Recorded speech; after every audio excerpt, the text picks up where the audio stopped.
The most dangerous man in America just told her he still loved her. Then he forgot to turn it off. And Vivian Moretti, the wife of the most powerful mafia boss in the country, sits alone in a dark room, listening to her husband's laughter mingle with the laughter of her best friend. Not the laughter of a colleague, not the laughter of a friend. It's the sound that exists only between two people sharing a secret and a bed. If you're reading this story, please like and comment the name of the city you're watching in so I know how far my story has come. And don't go anywhere, because this is just the beginning. Pa. The phone was still warm in her hand. Vivian hadn't moved in 4 minutes. She knew because the clock on the mantel across the room had ticked 47 times since the voice on the other end stopped speaking directly to her and started speaking to someone else. Low, easy, intimate, the voice of a man completely at home in the skin of his deception. She knew that voice. She had fallen asleep to it for 11 years. The penthouse suite at the Aldrin. She recognized the background noise now, the way the ventilation system in that building hummed at a specific pitch during the winter months, the distant sound of jazz filtering up from the lounge on the 42nd floor. Cassian had taken her there for their 6th anniversary. He'd ordered her champagne she didn't finish and laughed at the way she kicked her heels off the moment the elevator doors closed. She remembered thinking she had married the only man in America who could run a criminal empire and still find a way to make her feel like the only woman in any room. She had been wrong about a great many things. The laugh came through the speaker again. His laugh, the one that started low in his chest and rolled outward when something genuinely surprised him. And beneath it, closer to the microphone, she heard the other voice, light and familiar. The voice she had known since she was 19 years old, sitting in a lecture hall at Harrington University with rain hammering the windows and a girl with dark curls sliding into the seat beside her and whispering, "You're going to want to move." They open the back door and the wind is brutal. Celine. Vivian set the phone face down on the side table. She did not end the call. She sat with her hands folded in her lap and her spine perfectly straight, and her breathing measured the way her mother had taught her. 3 counts in, hold for 4, release for 7, and whatever you're feeling will wait until you decide it's allowed to exist. She breathed. She waited. She listened to her husband laugh with her best friend in a hotel she had memories in. The feeling did not wait. It arrived like a blade entering between 2 ribs, precise, cold, and devastating in its quietness. The Moretti estate sat on 40 acres outside of Westfield, Connecticut, behind a stone wall that had taken 2 years to build and a gate system that cost more than most people's houses. Vivian had chosen the property herself, had spent 3 weeks with architects and landscape designers arguing over sightlines and drainage and the placement of the oak trees along the eastern approach.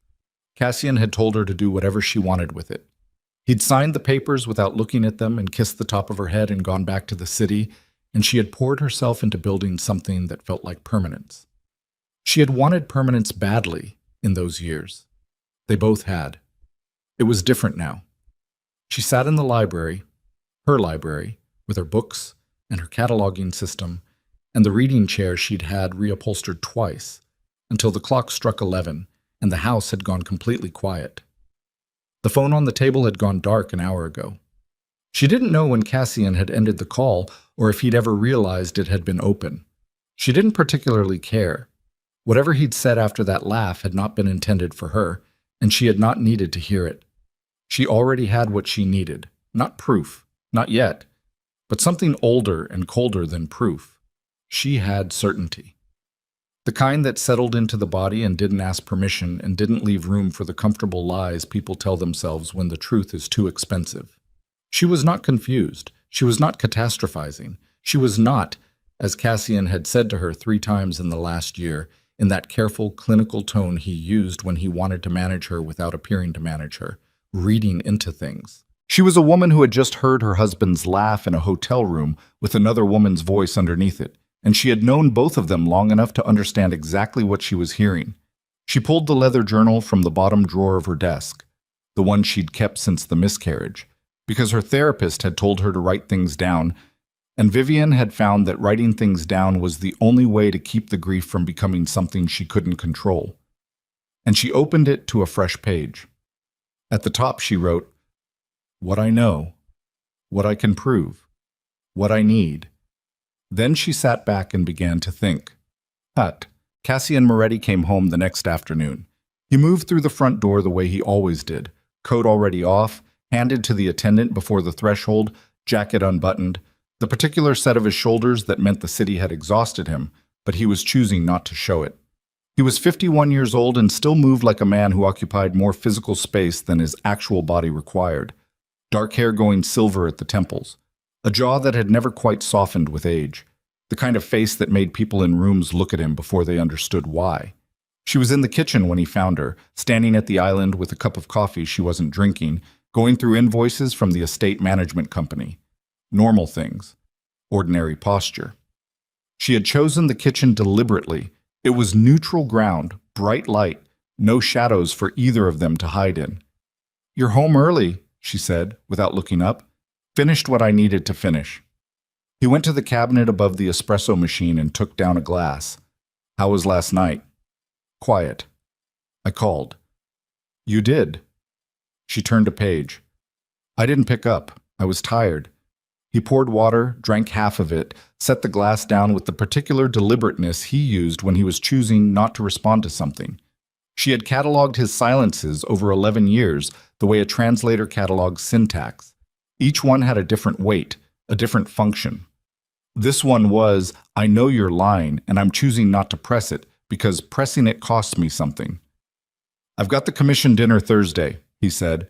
"The Ferraro family's flying in from Chicago." "I know. I confirmed the table arrangements last week. I'd like you there."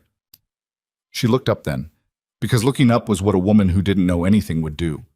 Present, engaged, meeting his eyes across the kitchen island the way wives did. She had a very specific image of herself that she needed to maintain right now, and she intended to maintain it with precision. "Of course," she said. "I'll pull something from the closet." He watched her for a moment. Cassian Moretti had built an empire on reading people, on walking into rooms full of dangerous men and knowing within 60 seconds exactly where the power sat and who was lying and which smile was covering which intention. He was not a man who missed things, but he had been missing her for a long time now, and she thought perhaps he'd gotten used to it. "You look tired," he said. "I am tired." "The grief counselor." "I stopped seeing her in October." She said it evenly, like a fact about the weather. It wasn't helping. Something moved through his expression. The shadow of a thing she might once have called guilt, though she had no interest in naming it anymore. He nodded once, slowly, and left the kitchen, and she listened to his footsteps move up the stairs and turned back to her invoices. Her hand was not shaking. She was almost proud of that. 3 days later, she called Marcus Hale. Marcus was a lawyer. Not her lawyer. Not officially. Not in any way that would appear in the Moretti financial records or be visible to any of the men who monitored those records as a function of their employment. Marcus was the attorney she had first consulted 8 years ago, before the marriage, when her father's estate had needed untangling after his death, and she had maintained a quiet, professional relationship with him ever since. Cassian knew Marcus existed. Cassian did not know that Vivian had been in contact with him 4 times in the last 3 years. Or why. She met him in a coffee shop in Norwalk, 40 minutes from Westfield, at a corner table near the back where the ambient noise was sufficient and the sight lines to the door were clear. Marcus was 63, with the kind of careful, unhurried demeanor that made him easy to underestimate, until you were sitting across a conference table from him and realized he had spent the last hour handing you a rope while you built yourself a noose. He set his coffee down and looked at her with the expression of a man who had already read the room before she opened her mouth. "Tell me what happened," he said. She told him. All of it. The phone call. The hotel. Celine. The months of careful distance that she had attributed to grief, her own grief, drowning both of them. And the slow, creeping sense she had been building since the spring that something in the architecture of her marriage had shifted in a way she couldn't name. She told him about the financial documents she'd found in July, the ones she hadn't understood until she'd spent 2 weeks teaching herself enough about shell company structures to understand what she was looking at. Marcus listened without interrupting. When she finished, he turned his coffee cup a quarter rotation and said, "What do you need from me right now?" "I need to know what I can take with me," she said. When this is done. When? When? He looked at her for a long moment. You understand what you're starting? I understand exactly what I'm starting. Cassian is going to... I know what Cassian is going to do. She folded her hands on the table. That's why I'm sitting here instead of asking him. Marcus took a breath, turned the cup again, and began to talk. The Ashcroft fortune was her mother's family's textile money, old and quiet, the kind of wealth that didn't display itself because it had never needed to. When Vivian's father died and her mother had already been gone 3 years, the estate had passed to Vivian in full, the trust accounts, the property in 4 states, the private investment vehicles her grandfather had established in 1961, and nobody had touched since. She had brought that into the marriage because Cassian had asked her to, and because at 29 she had trusted him the way you trust someone when trust is still uncomplicated by evidence. The trouble, the specific legal trouble that Marcus had spent the last 40 minutes outlining for her in a voice so calm it could have been a weather report, was that over the course of 11 years, the Ashcroft assets had been progressively entangled with Moretti Syndicate holdings in ways that were not accidental and were not invisible to anyone who knew where to look. Shell companies, nominee shareholders, property transfers, the kind of patient, methodical asset consolidation that took years to accomplish and required a lawyer who understood both corporate law and the particular language of organized crime structures. Someone built this deliberately, Marcus said, over a long period of time. I know. Who would have had access to Celine? The name sat on the table between them like something dropped. She's a forensic accountant. She structured half of Cassian's legitimate holdings before they were together, before I knew they were together. Marcus was quiet. She photographed my financial journals, Vivian said. I found evidence of it. She had access to my private study because I gave it to her. Because she was my best friend and she sometimes stayed in the house when I was traveling, and I trusted her the way I trusted... She stopped, breathed. It doesn't matter why I trusted her. The point is she used it. The point, Marcus said carefully, is that this is not just an affair. No. If what you're describing is accurate, then what they've built is a mechanism to remove you from the legal framework of this marriage in a way that leaves you with nothing, emotionally destabilized, financially isolated. And if they can make the commission believe you're all unstable, she said the word for him because she was done letting it be euphemistic, erratic, unfit for the role of Dawn's wife. Yes, I've read those encrypted messages too. Marcus looked at her differently then. Not with pity. She would have stood up and walked out if she'd seen pity, but with something closer to a recalibration. How long have you had those? Long enough. She picked up her coffee. Long enough to also know that 3 of Cassian's capos have been quietly loyal to my family's interests since before this marriage existed, and that at least one of them has been uncomfortable with the direction the last year has been moving. You've been building this. I have been protecting myself. She set the cup down. That's not the same thing. She drove home through the gray Connecticut afternoon with the heat on high and a headache pressing in behind her right eye and the particular weight of a woman who has crossed a threshold she cannot uncross. The road narrowed between bare trees. The estate gate opened at her approach, and she pulled up the drive and sat in the car for a moment before going inside. There was a grief she had put to the side for this. The miscarriage had wrecked her. She was not going to pretend it hadn't, was not going to perform some kind of fortified stoicism about the fact that she had lost the child she had wanted with a desperation that surprised even her. 8 weeks, and she had already been building a future around it. 8 weeks, and then the hospital, and then the silence, and then Cassian, who had held her hand in the waiting room and looked at her with something that had seemed, in those terrible hours, like genuine devastation. She wondered now whether it had been. She wondered a great many things she had no way of unraveling, which moments had been real and which had been performance, and where exactly the man she married had become the man she was now building a legal case against. It was possible she would never know the precise location of that shift. It was possible it had been a slow drift rather than a single turn, and that there was no clean line to point at. It was also possible that none of it mattered, and that what mattered was what came next. She got out of the car. Inside, on the kitchen island, someone had left a single document. The guest list for Thursday's commission dinner, printed in Cassian's assistant's clean sans-serif font, with a handwritten note in the margin. Check the seating, Celine is coming. The handwriting was Cassian's. He had written it as a courtesy, an informational note from a husband to a wife. Heads up, your old friend will be there. Figured you'd want to know. Vivian read it twice. She set it back on the counter with the same care one might use placing something fragile. Then she went upstairs to her study, locked the door, opened the safe behind the bookcase, and pulled out the folder she had been building for 6 weeks. Documents, photographs, printed transcripts of encrypted messages, a USB drive with surveillance footage from a camera she had installed in the hallway outside her own study 3 months ago after she'd noticed a mark on the door she couldn't explain. She sat at her desk and she spread everything in front of her and she began to think about Thursday.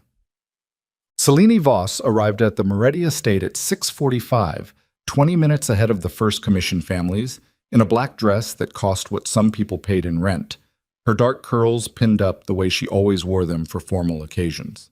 She came through the door the way she always came through that door, comfortable, proprietary, the ease of someone who had been welcome in a place long enough to stop noticing the welcome. Vivian was at the top of the stairs. She watched Celine hand her coat to the attendant and look up and see her, and she watched Celine's face produce the expression it always produced. Warmth, affection, the bright particular smile of a woman who believed she was beloved. Viv.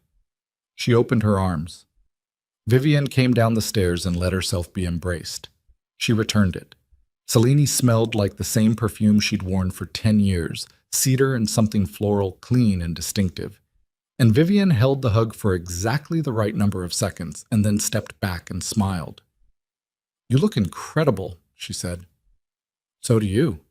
Are you feeling better? You look—" Celine tilted her head. "You look clearer, somehow." "I've been sleeping," Vivian said. "Come, let me get you a drink before the others arrive." She guided Celine toward the drawing room with a hand at the small of her back, warm and familiar, and felt the woman's shoulder relax under her palm, and thought, "You have no idea what tonight is." Behind her left ear, her pulse was completely steady. The drawing room filled quickly. The Ferraro brothers from Chicago, both of them enormous and gregarious in the way of men who have never needed to make themselves small. The Dantini family out of Baltimore, 3 independent capos whose territories stretched across the mid-Atlantic, and Armand Voss, Celine's fiancé, who arrived at 7:15 in a charcoal suit with the slightly distracted air of a man attending a function he didn't fully understand and hadn't been fully briefed on. Vivian had met Armand twice before tonight. He was 38, had inherited his family's shipping business at 26 and turned it into something considerably larger, and had the particular quality of a man who was intelligent about what he knew and knew almost nothing about what he didn't know. He had no idea what Celine was. He had no idea what he was standing inside. She felt something sharp and unwelcome when she looked at him. Not pity, exactly. Something in the family of pity that had enough anger in it to keep it from being soft. Cassian found her near the window at 7:30, touched her elbow, and bent his head toward hers. "Thank you," he said quietly. "For tonight." "Of course, femme," she said. He looked at her. Up close his eyes were the dark gray of winter water, and they still had the quality she had noticed the very first time she'd looked into them. The quality of a man who was always calculating but was very good at letting you forget he was doing it. "You seem good," he said. "I am good." She smiled at him. "I'm exactly where I need to be." Dinner was served at 8. The table was long and formal and candlelit, and Vivian sat at one end and Cassian at the other, and in between them the families of America's organized underworld ate and drank and performed the ritual of powerful men in rooms with other powerful men. It was a kind of theater she had mastered over 11 years. The right questions for the right people, the way to make a Ferraro laugh, the particular deference the Dantini patriarch expected from a woman at a table, and the precise way to deliver it so he didn't notice she was managing him. Celine sat across from Armand and laughed at the right moments, and touched Armand's arm and was, as she had always been, the most effortlessly social person in any room. Vivian watched her. Not constantly, not obviously, just the way you watch something you've spent enough time studying that you no longer need to concentrate. At 9:40, when the dessert was being cleared and the table was loud with conversation, and the second bottles were being opened, Vivienne excused herself, went to the powder room off the front hallway, and remained there for 4 minutes. When she returned to the table, she sat down, reached across, and touched Armand's arm, the briefest contact, a light and social gesture, and said, "Armand, I'm so sorry. Would you come with me for a moment? I have something I need to ask you privately. It won't take long." He looked mildly surprised but agreeable. They stepped into the hallway. She handed him the envelope. It was thin, 4 photographs and a printed transcript, 2 pages. She watched him open it. She watched his face. She did not watch the moment of understanding arrive. She looked at the wall above his left shoulder and breathed at an even rate and waited for him to finish reading and looked back at him only when she heard him stop turning pages. His face was the face of a man whose scaffolding had just been removed. "I'm sorry," she said, and she was. In the specific way she was sorry for him and not for what she was doing. "I thought you deserved to know." She left him standing in the hallway with the envelope and returned to the table. Across the room, Celine was laughing at something one of the Ferraro brothers had said. Her chin was tilted up and her hair caught the candlelight, and she looked like a woman without a single thought of consequence in her head. Vivienne poured herself a glass of water and waited. It did not take long. The sound that came from the hallway was not loud. It was the sound of a door handle, footsteps, and then Armand Voss appearing in the doorway of the dining room with the envelope in his hand and the particular stillness of a man who had just had to very rapidly decide who he was. The table didn't notice immediately. Then it did. Then Celine turned. In the silence that followed, Vivienne set her water glass down. Cassian looked at her from the other end of the table. She looked back. She had never in 11 years seen him unable to read a room.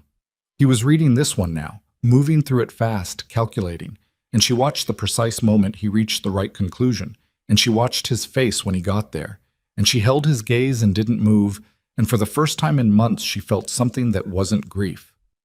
Armand Voss said Celine's name. Just the name. Once. And Celine's face, for the first time in the years Vivienne had known her, had absolutely nowhere to go. The commission heads at that table were not men who missed subtext. They were men who had built entire careers on reading the air in rooms, on understanding exactly what was happening beneath whatever surface was being presented. Vivienne watched them register it.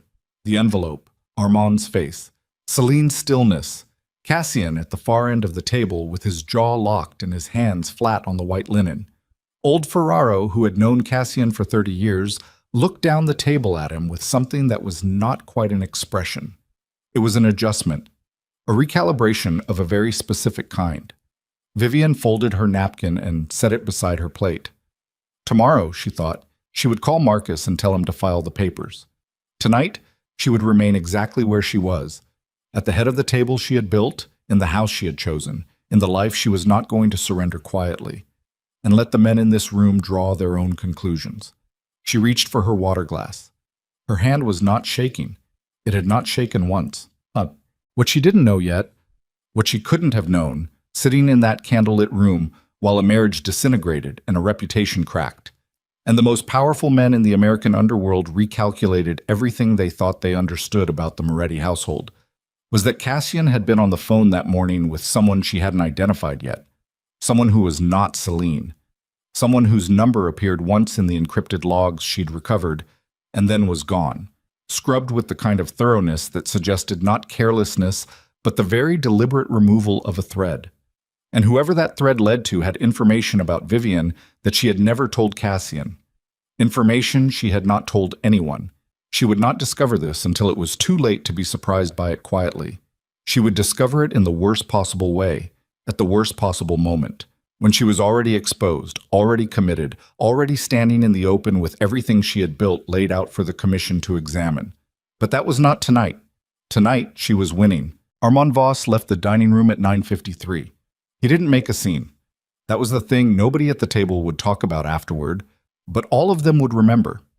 He didn't raise his voice, didn't throw the envelope, didn't do any of the things a man in that situation might be expected to do. in front of the heads of 5 crime families and their respective entourages. He simply stood in the doorway for 11 seconds with the photographs in his hand and looked at Celine with the particular expression of a man who has just understood that the ground beneath him was never solid to begin with, and then he turned and walked out. The front door closed. Not a slam, just a close. The dining room held its silence for a beat longer than was comfortable. Then Dantini's wife said something quiet to the woman beside her, and the Ferraro brothers exchanged a look that carried the weight of a full conversation, and the room slowly, carefully resumed the performance of a dinner party. Forks lifted, glasses refilled, someone laughed at something that wasn't funny. While underneath all of it, the air had changed in a way that everyone present understood, and nobody was going to acknowledge directly. Not here, not tonight, not in front of Cassian Moretti. Celine had not moved. She sat at the table with her hands in her lap and her face arranged into an expression that was not quite composed and not quite shattered, something in between, something that Vivian recognized as the look of a woman running calculations at speed, assessing damage, trying to determine which version of a response cost her the least. She had always been fast. Even at 19, even in crisis, Celine processed before she reacted, and it had always been one of the things Vivian had admired about her. Now she watched it happen and felt something cold and tired move through her chest. Cassian spoke first. His voice was even. "Vivian?" "Yes." "Why don't we give our guests a moment?" It was not a question. "Of course." She rose from the table. "Please, everyone. The drawing room is open. We have brandy, and the Ferraro boys haven't finished the story about Naples that I interrupted before dinner." It was the right tone. It gave people somewhere to move toward, a social permission slip, and the room began to redistribute itself with the relief of people released from an unbearable stillness. Within 4 minutes, the dining room contained only the 3 of them, Cassian, Celine, and Vivian, and the wreckage of a formal dinner laid out in candlelight like a stage set for something no one had bothered to write the ending of yet. Cassian pushed back from the table and stood. He did not look at Celine. He looked at Vivian. "Outside," he said. The back terrace was cold. January in Connecticut had a specific quality of cold, not dramatic, not howling, just a gray and settled freezing that got into the joints and stayed there. She had forgotten her shawl, and she was not going to go back for it. Cassian closed the terrace door behind them and stood with his hands in his jacket pockets and looked at her with the expression she had spent 11 years learning. The one that was not anger yet, but was the thing that lived directly before anger, the pressurized stillness of a man deciding how much of himself to show. "That was calculated," he said. "Yes. You went through my... I didn't go through anything of yours." She turned to face him directly. "I went through mine, my financial records, my study, my journals, which someone had been photographing." She let that sit for a moment. "Someone with access to this house. Someone I trusted." Something moved through his face. Not guilt, or if it was guilt, it was buried under too many other things to identify cleanly. "You don't know what you're... Don't." Her voice was quiet, and she kept it that way deliberately because quiet was more dangerous than loud, and they both knew it. "Cassian, do not tell me what I know. I sat in this marriage for 11 years, and I built this house, and I buried our child, and I stood beside you at every table and every dinner and every commission meeting where I was required to be present and be appropriate and be useful. And I am telling you that I know exactly what I saw and exactly what I heard and exactly what I found. So don't." He was quiet. The muscle in his jaw worked once. "The commission families are in my drawing room," he said finally. "They are. What you just did in there... What I just did in there was tell a man the truth about his fiancée." She held his gaze. "If the commission has questions about why I felt that was necessary, I'm prepared to answer them." The cold sat between them. "You're prepared," he repeated, and something in his voice had shifted. Something flatter, more careful, the voice he used in rooms with men who were trying to take something from him. She had never heard him use that voice with her before tonight. "What does that mean, Vivian? What exactly are you prepared for?" "I've retained counsel," she said. Marcus Hale. You know who he is." A pause. Yes. He'll be filing papers Monday. The silence after that was a different kind of silence, the kind with actual weight, the kind that pressed. Cassian took his hands out of his pockets. He looked at the frozen garden beyond the terrace railing and then looked back at her, and for one moment, one brief, unguarded moment, she saw something that was not calculation, not management, not the specific performance of controlled power he'd been doing since she'd handed that envelope to Armand. She saw something that might have been, in another life, in another version of this, something close to grief. Then it was gone. "We should go back inside," he said. "We should," she agreed. They went back inside. Celine was gone. She had slipped out during the 15 minutes Vivian and Cassian had been on the terrace. Coat retrieved, car called, exit completed with the quiet efficiency of a woman who understood when a room had turned against her and did not stay to feel it happen. One of the attendants told Vivian this at the drawing room door, eyes carefully averted, voice carefully neutral. "She said to tell you she'd call tomorrow," the attendant added. "Thank you," Vivian said. She would not call tomorrow. Vivian knew this the way she knew most things she'd spent 11 years observing, not from evidence but from the accumulated understanding of a person's patterns. Celine did not make calls when she was regrouping. She went quiet, she assessed, she decided on a strategy, and then she emerged with something prepared. It was the same thing she'd always done, in small conflicts and large ones, in college disputes and professional crises. The difference now was that Vivian wasn't waiting for the emergence. She moved through the drawing room with the ease of a hostess who had not just detonated a controlled explosion in her own dining room, because this was what 11 years had given her. The ability to hold two entirely separate realities in her body simultaneously and perform one while living in the other. She refreshed old Ferraro's brandy. She laughed at the Naples story, which turned out to involve a stolen speedboat and a carabinieri captain with a spectacular mustache. She was present and warm and exactly who everyone in that room expected her to be. She felt Cassian watching her from across the room for most of the evening. She did not acknowledge it. The last guests left at midnight. Cassian went directly to his study. Vivian went upstairs, locked the door of the guest room she had quietly migrated to 3 weeks ago. She had told him it was because his schedule woke her, which he had accepted without comment, and sat on the edge of the bed in the dark and let herself shake for the first time since she'd handed Armand that envelope. Not fear. The shaking wasn't fear. It was the body releasing something it had been holding under enormous pressure, the way a hand cramps after gripping something too tightly for too long. She breathed through it and let it run its course, and when it was done, she sat with the stillness that came after and thought about the unknown phone number in the encrypted logs. One contact, scrubbed, gone. She had 3 people she trusted to ask about it, and one of them was a capo named Vincent Rua, who had served her father before he served Cassian, and who had 6 months ago found a reason to sit beside her at a family dinner and say very quietly and very carefully, "Mrs. Moretti, if you ever need anything moved carefully, I'm the man for it." She had noted it, filed it, not acted on it. She reached for her phone. Vincent Rua was a careful man. He had survived 31 years in the Moretti syndicate by being the kind of careful that other men dismissed as boring, the kind that paid attention to paperwork, kept his name off unnecessary documents, never drank past his second glass at functions, and maintained a perfectly calibrated invisibility that had kept him alive through 4 leadership transitions and 2 federal investigations. He was 60 years old and looked 50, and thought like a man who had already considered every outcome and was simply waiting to see which one arrived. He answered on the second ring. "Mrs. Moretti." No surprise, just acknowledgement.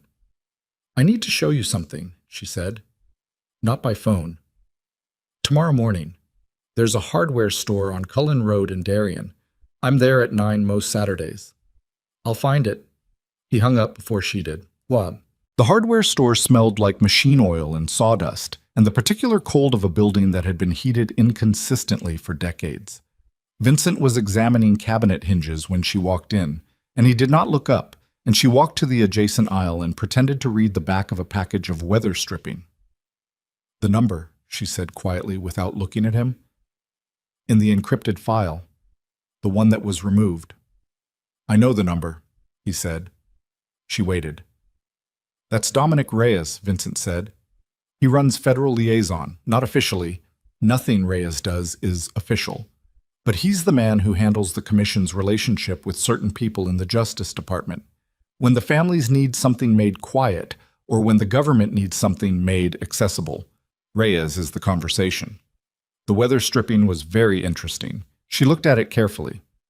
Why would Cassian be calling him? 3 possibilities. Vincent set down the hinges and picked up a different set. 1, he's reporting something to the commission before they hear it from someone else.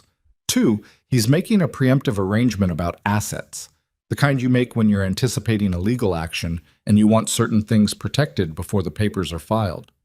3, he paused. 3 is that someone told Reyes about you specifically, and Reyes is being used to build a file that says you're a liability. She absorbed that. A liability to whom? To the commission.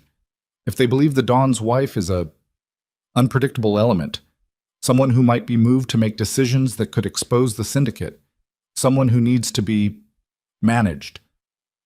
The words sat in her hands like the weather stripping she was still pretending to read. They'd move against me, she said. Not a question. They'd move against the situation, Vincent said carefully. It wouldn't be personal. It never is with the commission, but personal and lethal aren't the same category. She set the package back on the shelf. How long have you known about this? 3 weeks. I heard a conversation I wasn't supposed to hear. I've been waiting to see how the situation developed. It developed last night. I heard. He finally looked at her, briefly, sideways, the look of a man delivering a verdict he'd already made. You moved faster than I expected. I had to. She turned to face the shelf. Is Reyes someone I can reach? No, Reyes is commission property. He can't be approached by a civilian. I'm not a civilian.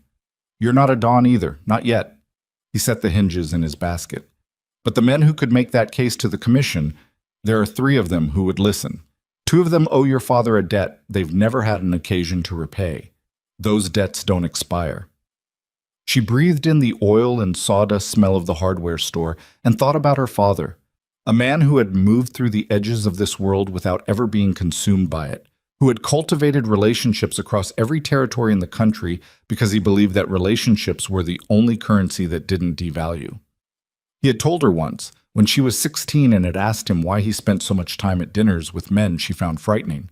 Because someday, Vivian, you will need something that no amount of money can purchase, and on that day you will want to already know the person who has it. She had thought he was talking about himself. She understood now he had been talking about her. Tell me their names, she said. The papers were filed Monday at 11:42 in the morning in the Family Court Division of Fairfield County by Marcus Hale's senior associate, a woman named Petra Sung, who had the demeanor of someone who had filed contentious divorce papers in organized crime-adjacent cases enough times to have developed a very specific and highly functional absence of affect. Cassian's attorney received notification at 12:15. Cassian called Vivian at 12:22. She let it ring. He called again at 12:31. She picked up on the 3rd ring. You filed. His voice was controlled, barely. I did. Vivian. A pause, and in the pause was something she couldn't fully categorize. The quality of it was not just anger, not just calculation. There was something raw underneath both of those things, something she might once have spent considerable energy trying to understand and excavate. She didn't have the capacity for that anymore. This is not... You don't understand what this is going to... I understand exactly what it's going to do. She was in the library, standing at the window, watching the frozen lawn. It's going to make public that I'm contesting every financial instrument that was constructed around my family's assets without my informed consent. It's going to make public that those instruments were built in a very specific way over a very specific period of time. And it's going to raise questions with the court about the nature of that construction that I think will be very interesting for a number of parties. Silence. Marcus is very thorough, she added. He's been thorough for 8 years. You should probably tell your people that. Vivian. His voice had changed, dropped, quieted, And she recognized this version too, had heard it in the hospital corridor, in the dark at 2 in the morning after the miscarriage, in the particular moments when the architecture of who Cassian Moretti was publicly had fallen away and left something underneath that was human and damaged and real. She didn't know anymore how much of that had been genuine. She was not going to let the uncertainty stop her. We can, if you want to talk. If you want to sit down and actually talk without the lawyers, I'm asking you to. We needed to talk 7 months ago, she said. We needed to talk the night I came home from the hospital and you stayed in the city. We needed to talk about 100 things, and we didn't. And I spent 6 of those months thinking it was my grief, my withdrawal, my failure to reach across what happened between us. She stopped, breathed. And then I heard your voice in that hotel, and I understood that the distance wasn't grief. It was logistics. You were building something, and you needed me to stay in my corner while you built it. A long pause. It wasn't like that, he said. Tell me what it was like. He didn't. That's what I thought, she said, and ended the call. Celine called at 4 in the afternoon. Vivian picked up. I'm not going to apologize, Celine said before Vivian could speak. I didn't ask you to. I need you to understand, Celine. Her voice was not unkind. That was the thing that surprised even her. She had expected rage, had braced for the specific heat of betrayal by someone loved, and instead what she felt was a long, exhausted sadness. The sadness of recognizing a thing too late and understanding you'd had every warning and chosen not to see them. I'm not calling the commission. I'm not going to the press. I'm going to do this through the courts, which is the only place in this entire world where what Cassian has done to my family's money actually matters to anyone who has the power to stop it. That's all I'm doing. I'm not coming for you personally. Armand left, Celine said. Her voice was flat. He left last night. He's not... I know. That was mine. The flatness cracked, just slightly, on the last word. That was the one thing in this that was... Viv, I know you're... Don't. And now something hot did arrive, briefly, burning through the exhaustion. Don't tell me what Armand was to you. Don't do that. You know what you did. You know every specific choice you made, and you made them while sitting in my house and sleeping in my guest room and holding my hand at the hospital. And I'm not going to stand here and comfort you about the consequences of any of it. Silence on the line, long enough that Vivian thought Celine might have ended the call. I never wanted you hurt, Celine said finally. I know, Vivian said, and she did know. She believed it, even now, which was perhaps the most complicated thing about all of it. Celine had not wanted her hurt. Celine had simply wanted what she wanted badly enough to do it anyway. Those two things lived together in people, and she had spent 30 years learning that and had still somehow not fully prepared herself for the cost of that lesson. It doesn't change anything. She hung up. Outside, the sky had gone the deep gray of late afternoon in January, and the oak trees along the eastern approach were black against it, bare and enormous and very still. She stood at the window for a long time. The call from Dominic Reyes came at 9 o'clock that evening. She didn't know the number. She almost didn't pick up. Something, instinct, or something colder than instinct, made her answer.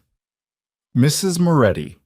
The voice was mild, the voice of a man who kept everything mild as a professional discipline. I think we should meet. Her grip on the phone tightened. Who is this?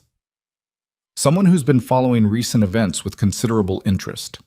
A pause. I understand you've spoken with Vincent Rua. The cold moved down her spine. Vincent. She thought of the hardware store, the careful sideways glance, the 31 years of survival. What do you want? She said. A conversation, nothing more. I'm not an adversary, Mrs. Moretti. I want you to understand that before we meet. I'm a mediating party. The commission has asked me to reach out. The commission, she repeated. They're aware of the filing. They're aware of the dinner last Thursday. They have concerns, let's say, about the direction this situation is moving, and they'd like to explore whether there's a path that's productive for all parties. She understood what that meant. She had been in this world long enough to understand that productive for all parties in the vocabulary of the Commission meant resolved before it becomes a problem for the Commission, which could mean anything from a negotiated settlement to something considerably less negotiable. When? She said. Friday. There's a hotel in Midtown, say, the Caldwell on 53rd. Noon. I'll need to bring my attorney. A pause. Of course. He ended the call. She sat in the dark of the library for a very long time. Then she called Marcus. He answered on the first ring, which told her he had been expecting her call, which told her something about what he already knew, which meant that the situation had moved into a different register. No longer a legal case being built in relative quiet, no longer the careful private work of a woman collecting evidence in her own home. It was something else now. Something with more people in it, more moving parts, more danger of a kind that didn't resolve in courtrooms. The Commission reached out, she said. I know, Marcus said. I got a call 20 minutes ago from Reyes directly. He's not hostile, Vivian. He's Commission, which means he's transactional. He's not going to come at you. But he might come at the case. He's going to try to broker a settlement that protects the syndicate's exposure, which means he's going to try to get you to accept terms that look generous on the surface and strip you of everything structural. I know. She stared at the ceiling. What don't I know yet? Marcus was quiet for a moment. There's a second filing. Cassian's people filed a counter today. A petition challenging your legal competency to make financial decisions on the grounds of... He paused, and she heard the careful selection of words. Documented emotional instability following a traumatic loss. There it was. She had known it was coming. She had seen it in the encrypted messages, had watched the architecture of it being built across months of correspondence between Cassian and Celine. She had known and prepared and built her counter-argument with Marcus across 4 separate meetings, and still, hearing it said plainly, emotional instability, traumatic loss, she felt something tighten in her throat with a force that had nothing to do with strategy and everything to do with the fact that she had actually been in that hospital, had actually lost that child, had actually spent the months afterwards so hollowed out by grief that there had been days she'd sat in this library for 4 hours without moving, and the idea that someone had watched her survive that and decided to turn it into a weapon was something that she could not yet fully name without risking the steadiness she had spent 3 weeks constructing. She breathed. 3 counts in, hold for 4, release for 7. How bad is it? She said. It's a pressure tactic, Marcus said. They don't have enough to make it stick in court. What they have is enough to slow things down, create noise, make the Commission nervous about a prolonged public proceeding. That's the point. They want you to feel like the walls are closing and take whatever Reyes puts on the table Friday. And if I don't? Then we go to the Commission meeting with everything we have, and we make the case that Cassian committed financial fraud against his own wife using syndicate infrastructure, which is a problem for every family at that table because it means the Moretti syndicate has been running dirty in ways nobody approved. Will they listen? The 2 men Vincent identified will listen. Whether they'll act depends on how clean our presentation is and whether you can hold the room. He paused. Can you hold the room, Vivian? She thought about Thursday night, the candlelight, the steadiness of her own hands, the way old Ferraro had looked down the table at Cassian with that quiet, devastating recalibration behind his eyes. Yes, she said. Then Friday is a test, Marcus said. Reyes is going to put something in front of you designed to look like the only exit. Your job is to sit in that room and let him finish and then tell him you need 72 hours to review it. And then we go to the Commission before he can reframe the narrative. She closed her eyes. The oak trees outside were invisible now in the dark, but she knew exactly where they stood. She had placed every one of them, had argued about the spacing, had watched them take root over years until they looked like they had always been there, like the land itself had grown them. She had built things that lasted. She would build this too. Friday, she said. I'll be there. She ended the call and sat in the silence of the house she had made, and somewhere on the floor above her she could hear Cassian moving, his footsteps crossing the bedroom, the sound of a door, the particular rhythm of a man pacing in a room at the end of something he had not expected to end this way. She did not feel sorry for him. She felt the specific bone-deep exhaustion of a woman who had been surviving for so long she had almost forgotten what it felt like to simply live. And underneath that exhaustion, something harder and quieter, something that had been growing since the night she'd sat in the dark with a phone in her hand and heard his laugh. Friday was coming. And Vivian Moretti was not going to that room to negotiate. She was going to walk in, let Dominic Reyes say every word he had prepared, and then she was going to place on that table the one piece of evidence she had not yet shown anyone. The piece that didn't just prove the affair, didn't just prove the financial conspiracy, but proved that Cassian had known about Reyes's involvement before the filing, had coordinated with him before she ever called Marcus, had been building an exit from this marriage that ran directly through the commission itself. She had found it 4 days ago. She had told no one. She was saving it for the room where it would do the most damage. The Caldwell Hotel on 53rd Street was the kind of place that didn't advertise itself. No marquee, no doorman in a costume, just a brushed steel number above a recessed entrance and the understanding that people who needed to find it already knew where it was.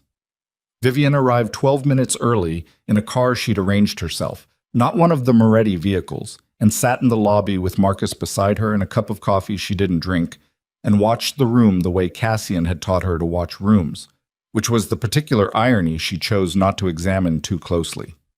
Dominic Reyes was already there. He was smaller than she'd expected, compact, 60s, with the kind of unremarkable face that was itself a professional asset, the face of a man who could sit in any room in America and be forgotten within minutes of leaving it. He stood when they approached, shook Marcus's hand, shook hers, and gestured to the table with the courtesy of a man conducting a meeting about quarterly projections. "Mrs. Moretti, thank you for coming." "Mr. Reyes." They sat. A woman Reyes had brought, younger, dark suit, no expression, placed a folder on the table and did not open it. "I'll be direct," Reyes said.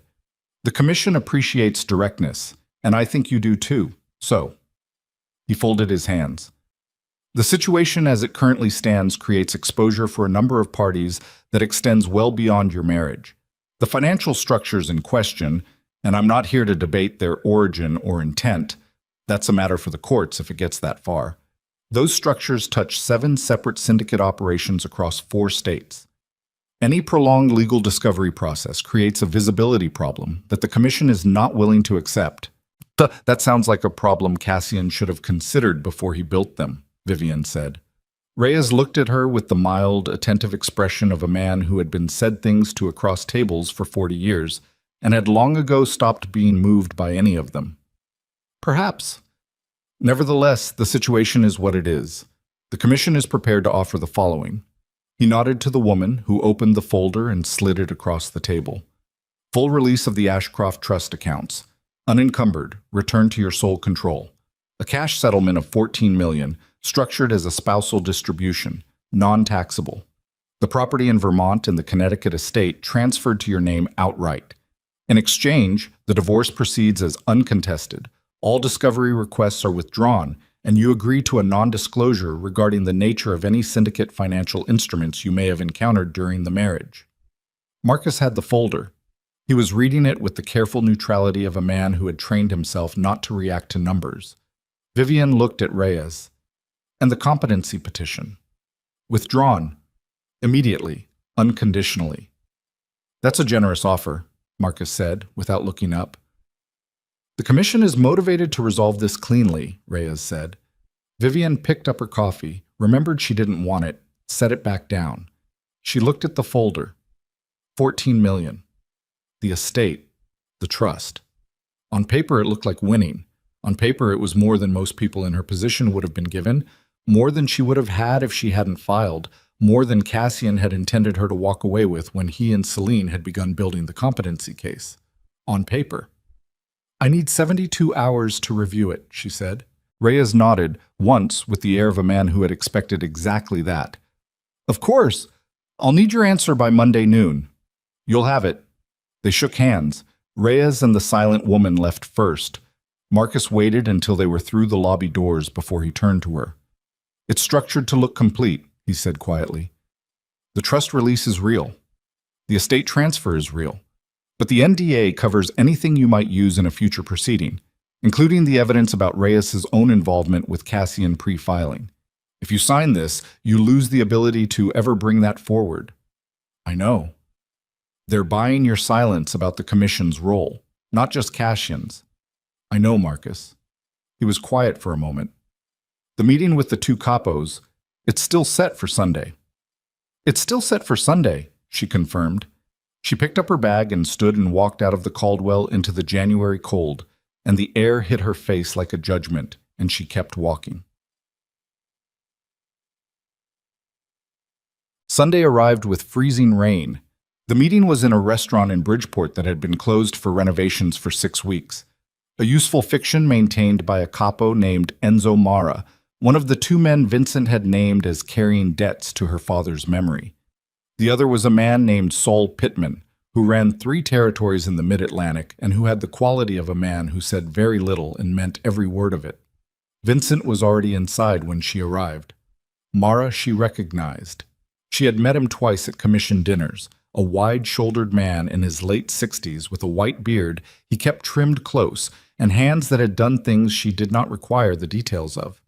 Pittman she had never met in person. He was shorter than she'd imagined, dark-eyed, with the watchful stillness of someone who had spent a career being underestimated and had decided long ago to let people continue. She sat. She placed the folder on the table. Not Marcus's folder, her own. "I appreciate you being here," she said. "Your father introduced me to my wife," Mara said without preamble, 26 years ago, at a dinner in Philadelphia. "I've been waiting to repay that for a long time." He looked at the folder. "Show us what you have." She showed them. It took 40 minutes.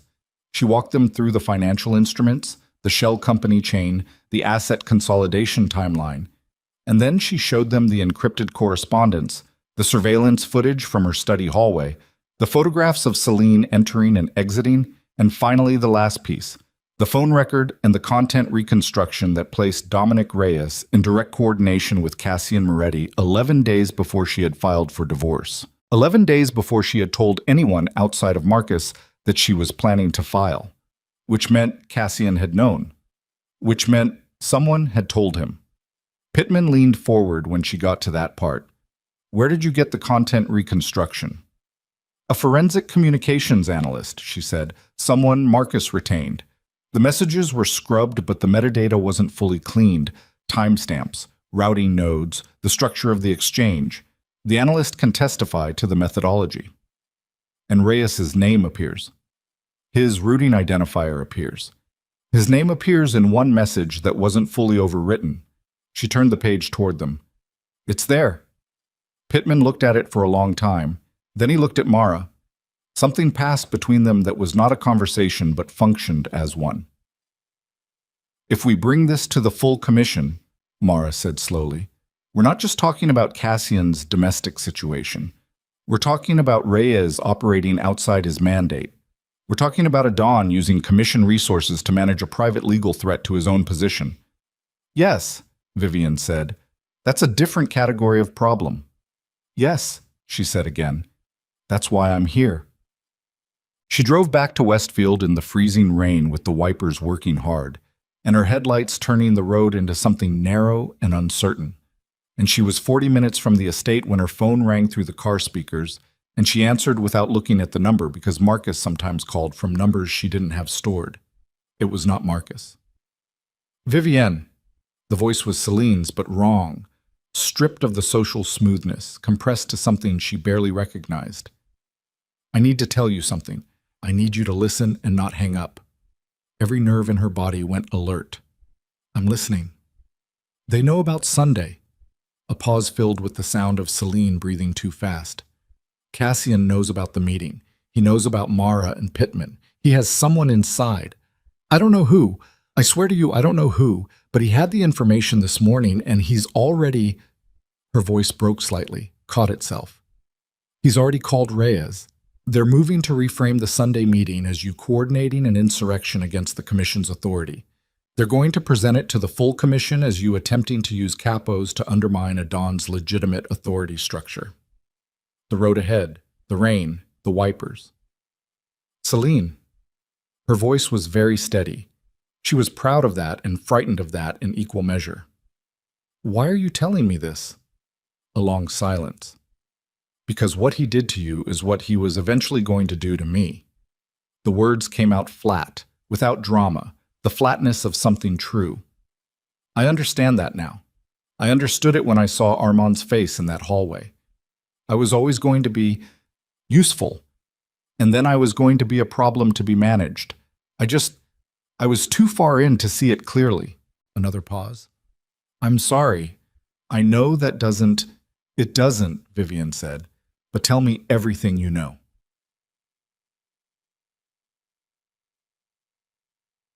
Celine told her in pieces over 43 minutes, while the freezing rain turned to sleet and the road got worse, and Vivian pulled off at a gas station in Shelton and sat in the parking lot with the engine running and listened to the full architecture of what had been built around her.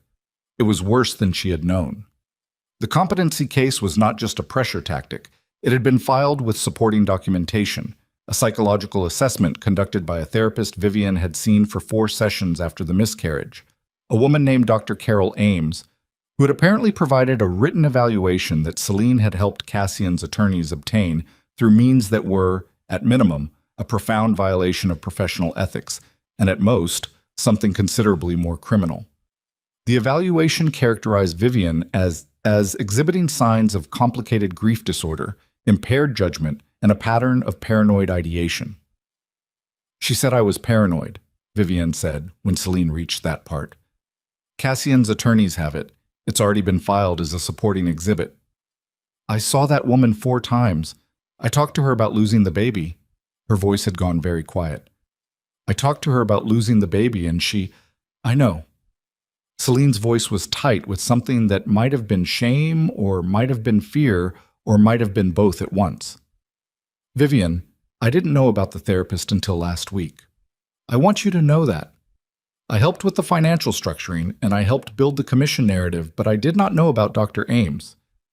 It doesn't sort your involvement into something I can accept right now, Vivian said. I know. What else? The estate, Celine said. There's a lien that was filed against the property 6 days ago. It's buried in the instrument. Cassian's attorneys structured it through a subsidiary holding company that Marcus's people might not have caught yet. If the lien stands, the estate isn't transferable, which means the commission's offer to transfer it to your name was a fiction, Vivian said, a placeholder. They were offering you something they'd already made certain they could pull back. The sleet was loud on the roof of the car. She watched it accumulate on the windshield in the margins where the wipers didn't reach, building up in the corners, slowly narrowing her view. She had been thorough. She had been careful and methodical. And she had spent 6 weeks building something that she had believed was solid. And in the time she had been building it, the people she was building it against had been building something around her, patient, layered, using the grief she had actually experienced and the trust she had actually extended, using the most vulnerable parts of the last 7 months of her life as the material of her own undoing. Dr. Carol Ames. She had talked to that woman about the hospital, about the silence, about lying in a bed at 3 a.m. and reaching for Cassian and feeling the space beside her and not being able to tell whether the emptiness was inside her or around her. She had talked about those things in confidence, in a small office with plants on the windowsill and a box of tissues on the table between them, and that woman had written it down and handed it to Cassian's lawyers, and now it existed in a court filing with the words paranoid ideation attached to her name. Something broke in her chest. Not the thing she'd been holding together, the strategy, the forward motion, the deliberate armor of purpose. Something older than that.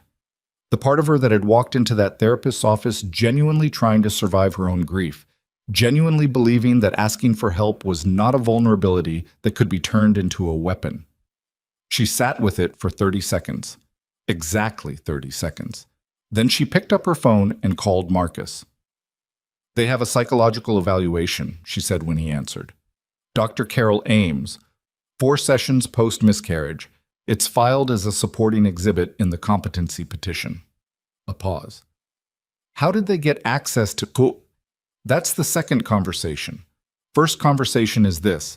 Is there a lien on the estate filed in the last week? Look for a subsidiary holding instrument probably buried in the title chain. She heard him typing, heard him stop. Vivian? How bad? It's there. Filed Thursday. I don't know how we missed. Because you were looking at the right hand, she said, and they were working with the left. She stared through the sleet-covered windshield at the gas station's fluorescent light, which was buzzing at a frequency she could feel behind her eyes. Marcus, I need you to listen carefully because I'm going to tell you something and we are going to have to move very quickly, she breathed. Everything we plan to bring to the commission, the encrypted messages, the asset reconstruction, the Reyes documentation, all of it is now going to be framed as the actions of a mentally unstable woman conducting a paranoid campaign against her husband with the assistance of disloyal capos. They have a therapist's evaluation to anchor that narrative and a court filing to give it structure and Reyes to present it with the commission's implicit endorsement.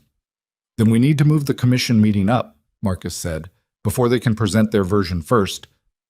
There's someone inside, she said. Cassian knew about the Sunday meeting before it happened, which means either Vincent, Mara, or Pittman, or someone in contact with one of them, is feeding information back. The silence on the line was the specific silence of a man recalculating everything he thought he understood about the board. If there's a leak, Marcus said carefully, then anything we plan from this point forward is already compromised the moment more than two people know it. She looked at her own reflection in the dark of the passenger window. A woman in a parked car in a sleet storm, 37 years old, the daughter of a man who had told her to build relationships because money wasn't the only currency, the wife of a man who had watched her grieve and filed it away for later use. Which means from this point forward, Marcus, you and I are the only two people who know what we're doing next. Not Vincent, not Mara, not Pittman, nobody. Vivian, I have to ask you something, and I need you to answer me honestly. Ask. Is there anything else they could have? Anything else you said to anyone in the last year? Any correspondence, any conversation, anything that could be characterized in a way that supports the narrative they're building? She thought about it, went through it carefully, methodically, the way she cataloged everything. And then she stopped. The journal. The leather journal she'd been keeping since the miscarriage, the one her therapist, Dr. Ames, had told her to keep. The one that was in the safe behind the bookcase in her study. The one she had written in 3 weeks ago, before she understood the full scope of what was happening, with a rawness and an honesty she had permitted herself because she believed the safe was secure and the study was hers, and the words were private. The journal Celine had been photographing. She had changed the safe combination in October when she'd first suspected the study had been accessed, but October was after the summer, and the summer was when she had written the worst of it. The entries from the weeks after the hospital, the entries that did not read like a woman who was coping, that read like a woman who was barely surviving, who was writing things down because if she didn't put them somewhere external, they were going to stay inside her and become something she couldn't control. If Celine had photographed those entries, if those entries were now in Cassian's attorney's possession. The fluorescent light above the gas station buzzed and buzzed. Marcus, she said, how quickly can we get before the commission? If I call tonight, request an emergency session on grounds of Dawn misconduct, which is a legitimate procedural right under commission bylaws, they'd have to convene within 5 business days. Do it tonight, right now, after we hang up. She turned the key in the ignition. And Marcus, when you make that call, do not use your office phone. Do not use your cell. Buy a prepaid and use that. You think they're monitoring? I think they've been 3 steps ahead of me since October, and I am done giving them the courtesy of assuming they're not. She put the car in reverse. One more thing. Dr. Carol Ames, I want to know who referred me to her. A pause. Who referred you? After the miscarriage, the hospital gave me a list of grief counselors. I chose Ames because she was 3rd on the list, and her office was 20 minutes from the estate, and her website said she specialized in pregnancy loss. She pulled out of the parking lot onto the empty, sleet-slicked road. But I want to know if that list was curated. I want to know if she was placed on it. I want to know if the referral was... She stopped, because she already knew. She could feel herself knowing it the way you feel a bone give before the pain registers. The structural understanding arriving ahead of the sensation. Celine had been the one to call the hospital on Vivian's behalf. in the first days after. Celine had been the one who handled logistics, who made calls and sent emails and managed the administrative machinery of Vivian's life while Vivian lay in a room and tried to breathe. Celine had told her about the grief counselor list, had mentioned Ames specifically, had said she has wonderful reviews, a colleague recommended her, and Vivian had been in no condition to ask which colleague or why this particular name. The road stretched out ahead of her, dark and wet and narrow between the trees. She had walked into that therapist's office on Celine's recommendation. She had sat across from a woman Celine had selected, and she had opened herself completely, every broken, grief-ruined 3 a.m. part of herself. And she had believed she was being held in confidence. The betrayal moved through her like something physical, like the cold, like the sleet. Not dramatic, not explosive, just a gray and total thing that got into every part of her and stayed. She drove for 2 miles without speaking. "Marcus," she said finally, "get me in front of the commission before they do. I'll make the call in the next 10 minutes. And Marcus." Her hands on the wheel were very still. Whatever version of me they're planning to present to that room, the unstable woman, the paranoid wife, the grief case who couldn't hold herself together, I need every document I have to be in that room first, before they say a single word about who I am. Do you understand? I understand. Because I'm not going to sit in front of those men and be described in the language of my own grief without having already shown them what I am capable of. She ended the call. The estate gate opened as she approached. The oak trees were black shapes in the headlights, sleet-covered, enormous, rooted so deep in that ground they had long since stopped being separate from it. She had placed every one of them. She knew where each one stood. She parked the car and sat for a moment before going in, because the thing she had not said to Marcus and would not say to Marcus was this. She was frightened. Not of Cassian, not of Reyes, not of the commission or the competency petition or the lien on the estate. She was frightened of the journal, of what it contained, of sitting in a room full of powerful and dangerous men while someone read aloud from the worst nights of her life and asked the room to draw a conclusion. She had survived the hospital. She had survived the silence. She had survived 7 months of a marriage that had been slowly dismantling her while she grieved and tried to put herself back together. She was going to have to survive this too, and she was going to have to do it in public, in front of people who had no loyalty to her pain and every reason to find it inconvenient, and she was going to have to do it without flinching. She got out of the car. Inside, the house was quiet. Upstairs, no sound. Cassian was not home. His car was not in the drive, which meant he was in the city, which meant he was with his attorneys, or with Reyes, or with whatever machinery was currently being pointed in her direction. She went to the library. She unlocked the safe. She took out everything that was in it, every document, every drive, every photograph, every printed transcript, and she spread it all across the desk under the brightest light in the room, and she sat down, and she began to look for the thing she had missed, because there was something she had missed. She understood that now.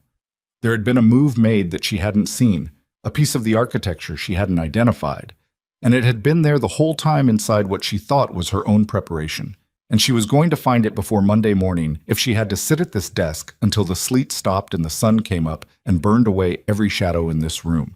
She pulled the first folder toward her. She began. She found it at 2:47 in the morning. It was not in the financial documents. It was not in the encrypted correspondence or the surveillance logs or the shell company chain she had mapped across 3 sheets of paper taped together on the desk. It was in the competency petition itself, in the supporting exhibits, in the footnotes of the psychological assessment, in a single citation she had read 3 times without understanding what she was looking at because she had been reading it as a legal document rather than as a message. Dr. Carol Ames had cited, as part of her clinical foundation, a series of conversations she described as collateral interviews with parties close to the subject. Standard practice in certain kinds of evaluations. Vivian had read it and moved past it because collateral interviews were procedurally unremarkable, but the collateral interviews had been conducted in September.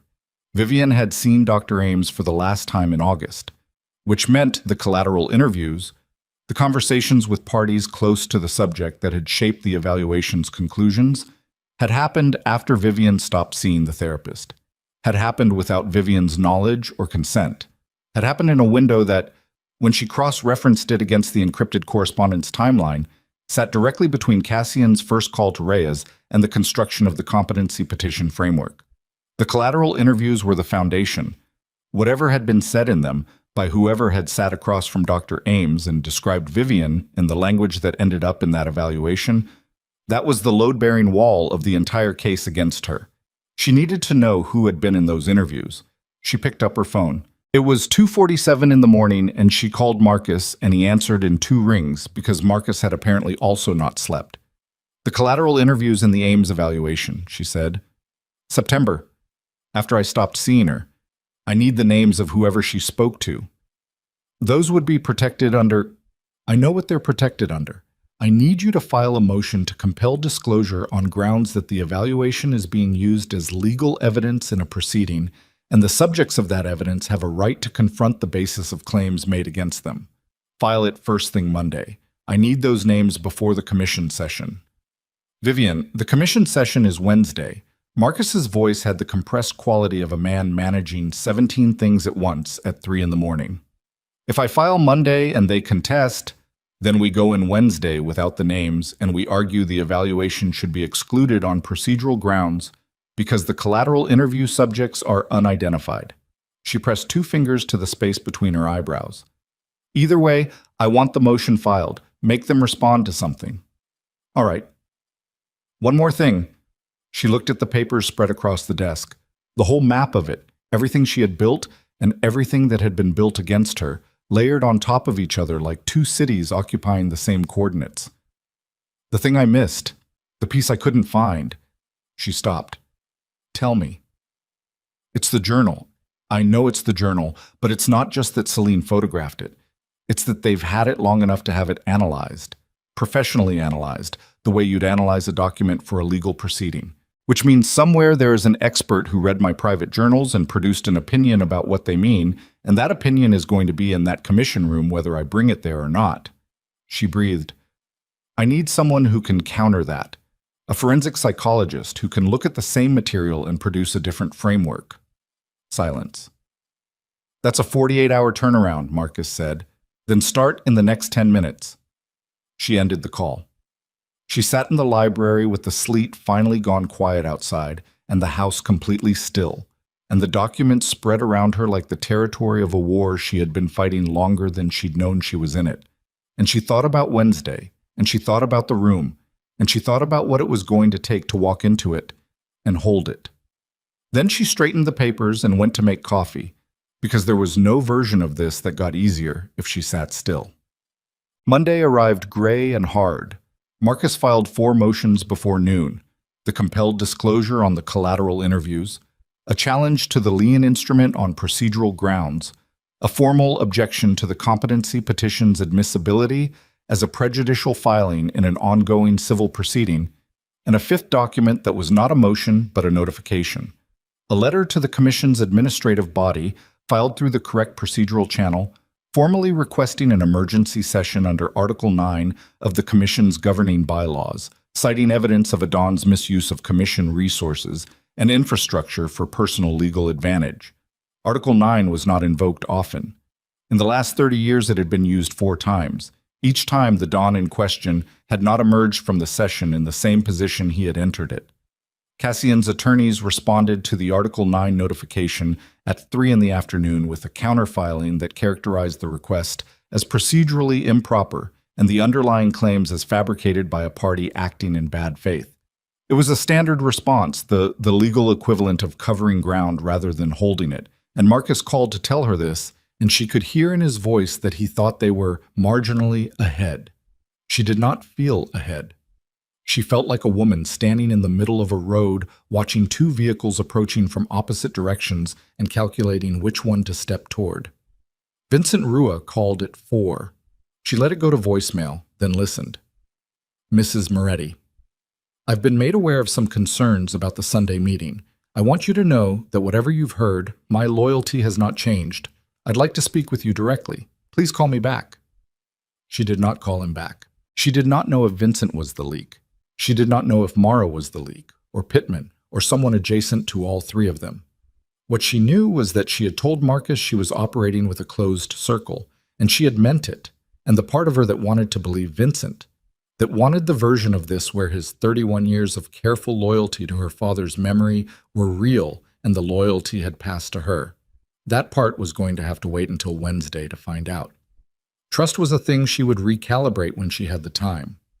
Right now, it was a liability, ça. Tuesday she spent with the forensic psychologist Marcus had located, a woman named Dr. Irene Vasquez, 60 years old, who had spent 22 years providing expert testimony in cases involving coercive control, financial manipulation, and the weaponization of mental health documentation in domestic legal disputes. She was small and precise, and she read the Ames evaluation the way a surgeon reads an X-ray, without expression, turning pages at an even rate, occasionally making a notation in the margin with a mechanical pencil. When she finished, she set it down and looked at Vivian across the conference table. This evaluation has 3 significant methodological problems, she said. The collateral interviews are undisclosed and therefore unverifiable. The diagnostic language used exceeds what 4 sessions of grief counseling could clinically support.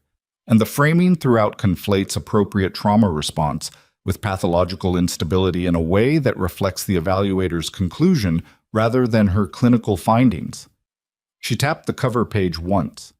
In plain language, she started with the conclusion she was paid to reach and worked backward. "Can you say that in a commission room?" Vivian said.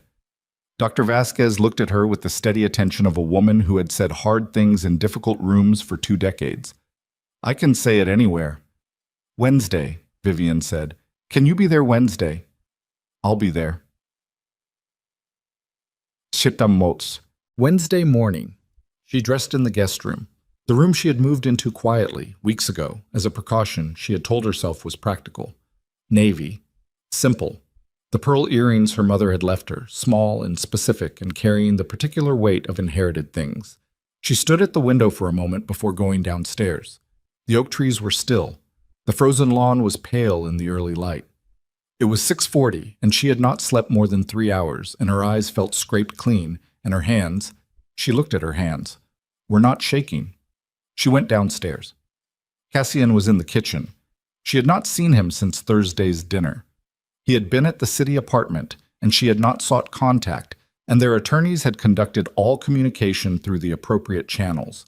He was standing at the espresso machine in the clothes of a man who had also not slept, jacket on, tie not yet tied, and he turned when she walked in and they looked at each other across the kitchen island where she had stood 6 weeks ago, with her coffee and her invoices, and the first day she had decided to stop pretending. He looked older than he had on Thursday, or perhaps the same age, and she was only now seeing it clearly. "You don't have to do this today," he said. "Yes, I do." "Vivian," he set his cup down, "whatever happens in that room today, it becomes something that can't be undone. I need you to understand that." "I understand it." She moved to the cabinet and took down a glass and filled it with water and drank half of it. "I've understood it since the night you forgot to end a phone call." A long silence. The espresso machine clicked and went quiet. "I did love you," he said. The past tense sat in the room like something fallen. She set the glass down carefully. "I know you did. I think you might still. I think that's the part of this that you haven't figured out how to manage. That it's possible to love someone and still do every single thing you did." She looked at him directly. "That's your problem to carry, Cassian. I'm done carrying things that belong to you." She picked up her bag and walked out of the kitchen, and she did not look back, and the front door closed behind her with the same quietness she had heard from Armand Voss 6 nights ago, and she thought, yes, like that. Exactly like that. The commission convened at 10 o'clock in a building in Lower Manhattan that appeared from the outside to be a private members club of the kind that still existed in certain parts of the city.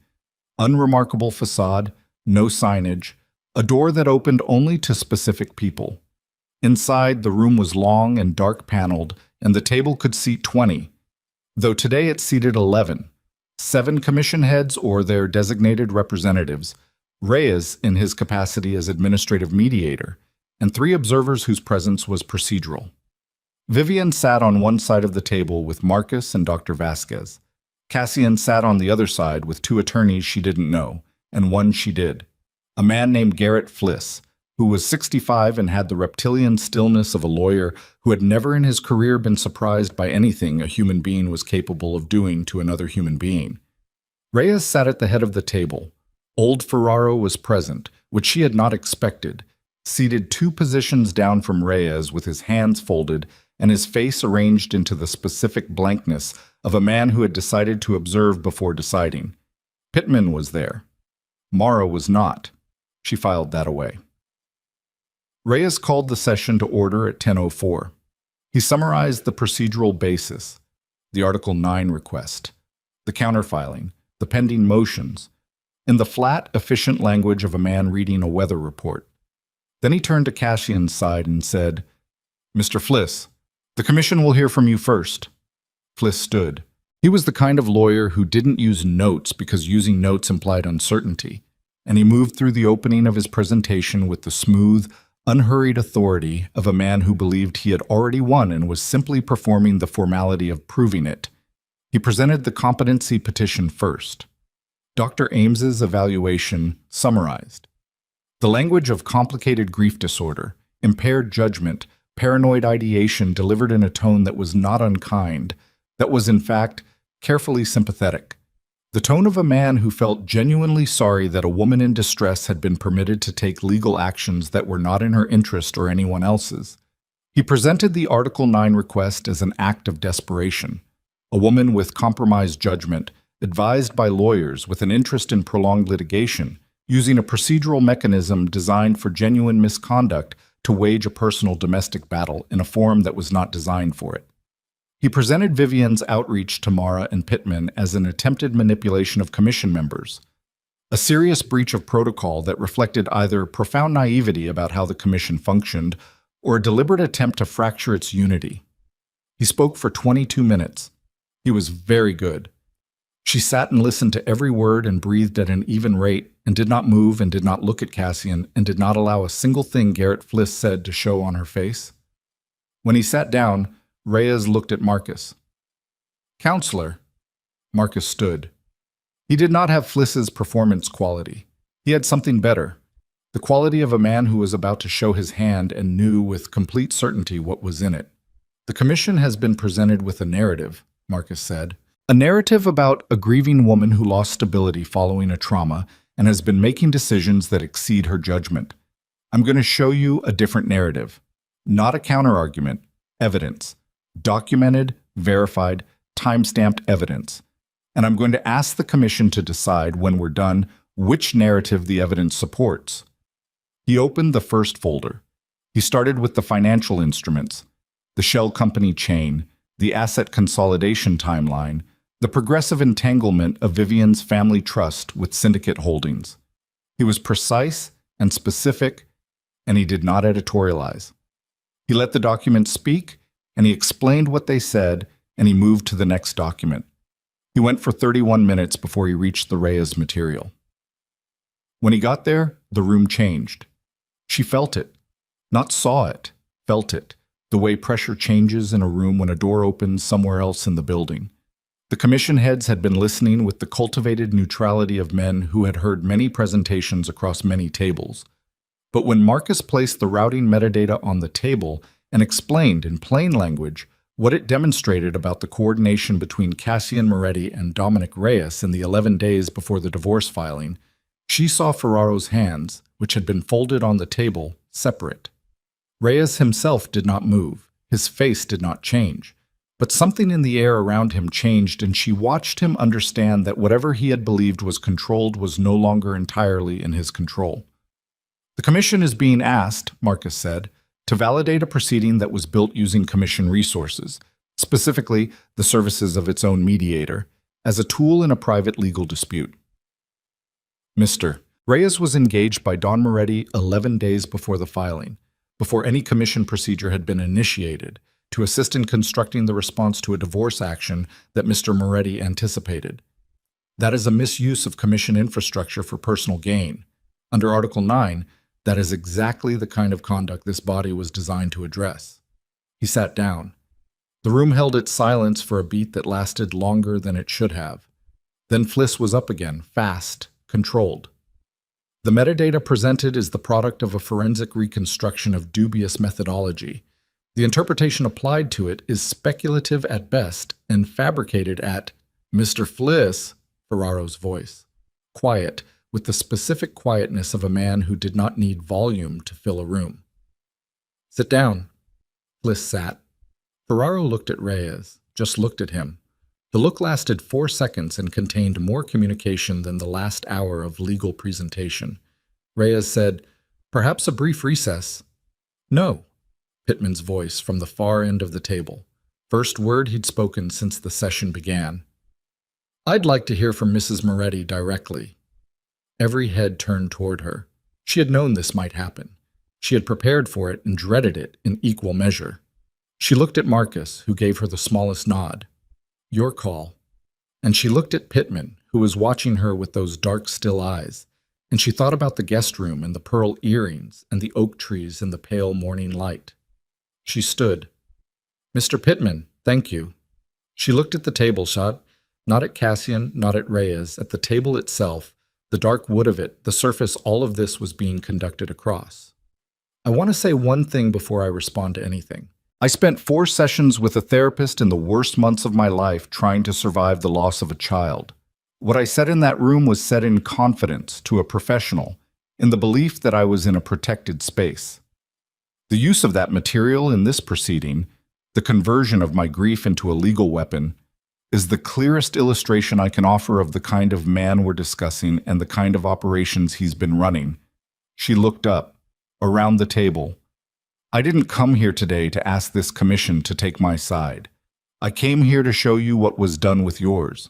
She reached into the folder Marcus slid toward her and placed the last document on the table. It was simple. 1 page. A communication reconstructed from metadata between Cassian Moretti and Dominic Reyes, dated 11 days before the filing, in which the specific language used to describe Vivienne, emotionally compromised, paranoid presentation, grief disordered, recommend psychological assessment for legal purposes, appeared verbatim. The same language, the same phrases, the phrases that appeared 6 weeks later in Dr. Carol Ames's evaluation. The evaluation had not described Vivienne. The evaluation had repeated in clinical language what Cassian had told Reyes to have said about her. "The commission's mediator drafted the diagnosis," she said. "The therapist filled it in. My husband signed off on it. And then they used it to tell you that I was too unstable to be believed." She picked up the page and set it back down. "I'll let you decide what that means for whose judgment you trust in this room." She sat. The silence was total. Cassian was looking at her. She could feel it without turning, the specific weight of his attention, which she had spent 11 years being able to locate in any room without looking. She did not look at him. She looked at Ferraro, who was looking at the document she had placed on the table, and she watched him read it, and she watched his face when he finished. He looked at Reyes. Reyes said, "The document's authenticity is Dominic." Ferraro's voice had dropped to something that was barely above conversational, which meant it was more dangerous than anything he'd said before. "Be very careful right now about what you say next." Reyes closed his mouth. The room breathed. Fliss leaned toward Cassian and said something in a low, rapid voice. Cassian did not respond. He was still looking at Vivienne. She could still feel it, the weight of it, and she understood that he had just watched the room turn and was calculating what came next, was running the numbers with the speed and precision that had built an empire. And she understood also that the numbers were not coming out in his favor. She had one more thing. She had saved it, had debated in the 3 a.m. stillness of the library whether to use it or hold it, whether it was necessary or whether what she'd already presented was sufficient, whether deploying it changed the nature of what she was doing in a way she could justify. She had decided it was necessary. She had decided this because necessary was the operative standard, not comfortable. "There's one additional piece," she said. Marcus slid her the second folder. She opened it. "In October," she said, "I installed a camera in the hallway outside my private study. I did this because I had noticed signs that the study had been accessed without my knowledge. The camera recorded 22 instances of entry over a 6-week period. 14 of those instances were Celine Voss. She turned the first photograph toward the table. These are time-stamped stills. The dates correspond with specific documents that subsequently appeared in the competency petition and in the financial counterfiling. She turned the second photograph. This one is from the night of November 17th. You can see Ms. Voss removing a document from the study and photographing it with her phone. She set the photographs flat on the table. Ms. Voss is a forensic accountant. She structured significant portions of the Moretti Syndicate's legitimate holdings. She had access to this house because I trusted her. She used that access to photograph my private journals, my financial documents, and the working notes of my attorney, which she had no right to and no warrant for. She paused. I want the Commission to understand that this is not a domestic dispute. This is a coordinated operation that used the Commission's own mediator, a licensed therapist, and a forensic specialist with criminal organization ties to build a legal case designed to strip me of my family's assets and my legal standing. If the Commission permits that to stand, then every wife at every table in this room is standing on the same ground I was standing on, believing she has rights that can't be taken from her, not understanding that the infrastructure around her can be turned against her at any moment with the Commission's implicit blessing. She closed the folder. The room was completely still. Ferraro said, I'd like to call a break. Reyes said, I think that wasn't a request, Ferraro said. The break lasted 40 minutes. She sat in an anteroom with Marcus and Dr. Vasquez and drank water and did not speak and listened to her own heartbeat, which was fast and uneven in a way she was choosing to ignore. Marcus was on his phone reading something. Dr. Vasquez sat with her hands in her lap and looked at the wall with the expression of a woman who had been in difficult rooms many times and knew how to exist in the waiting. The photographs? Marcus said without looking up from his phone. The November 17th still. That's what turned it. I know. They could see her face. It wasn't ambiguous. He set the phone down. Fliss is going to try to negotiate. In the next session, he's going to propose a settlement that gives you more than Reyes's original offer. I know. Vivian.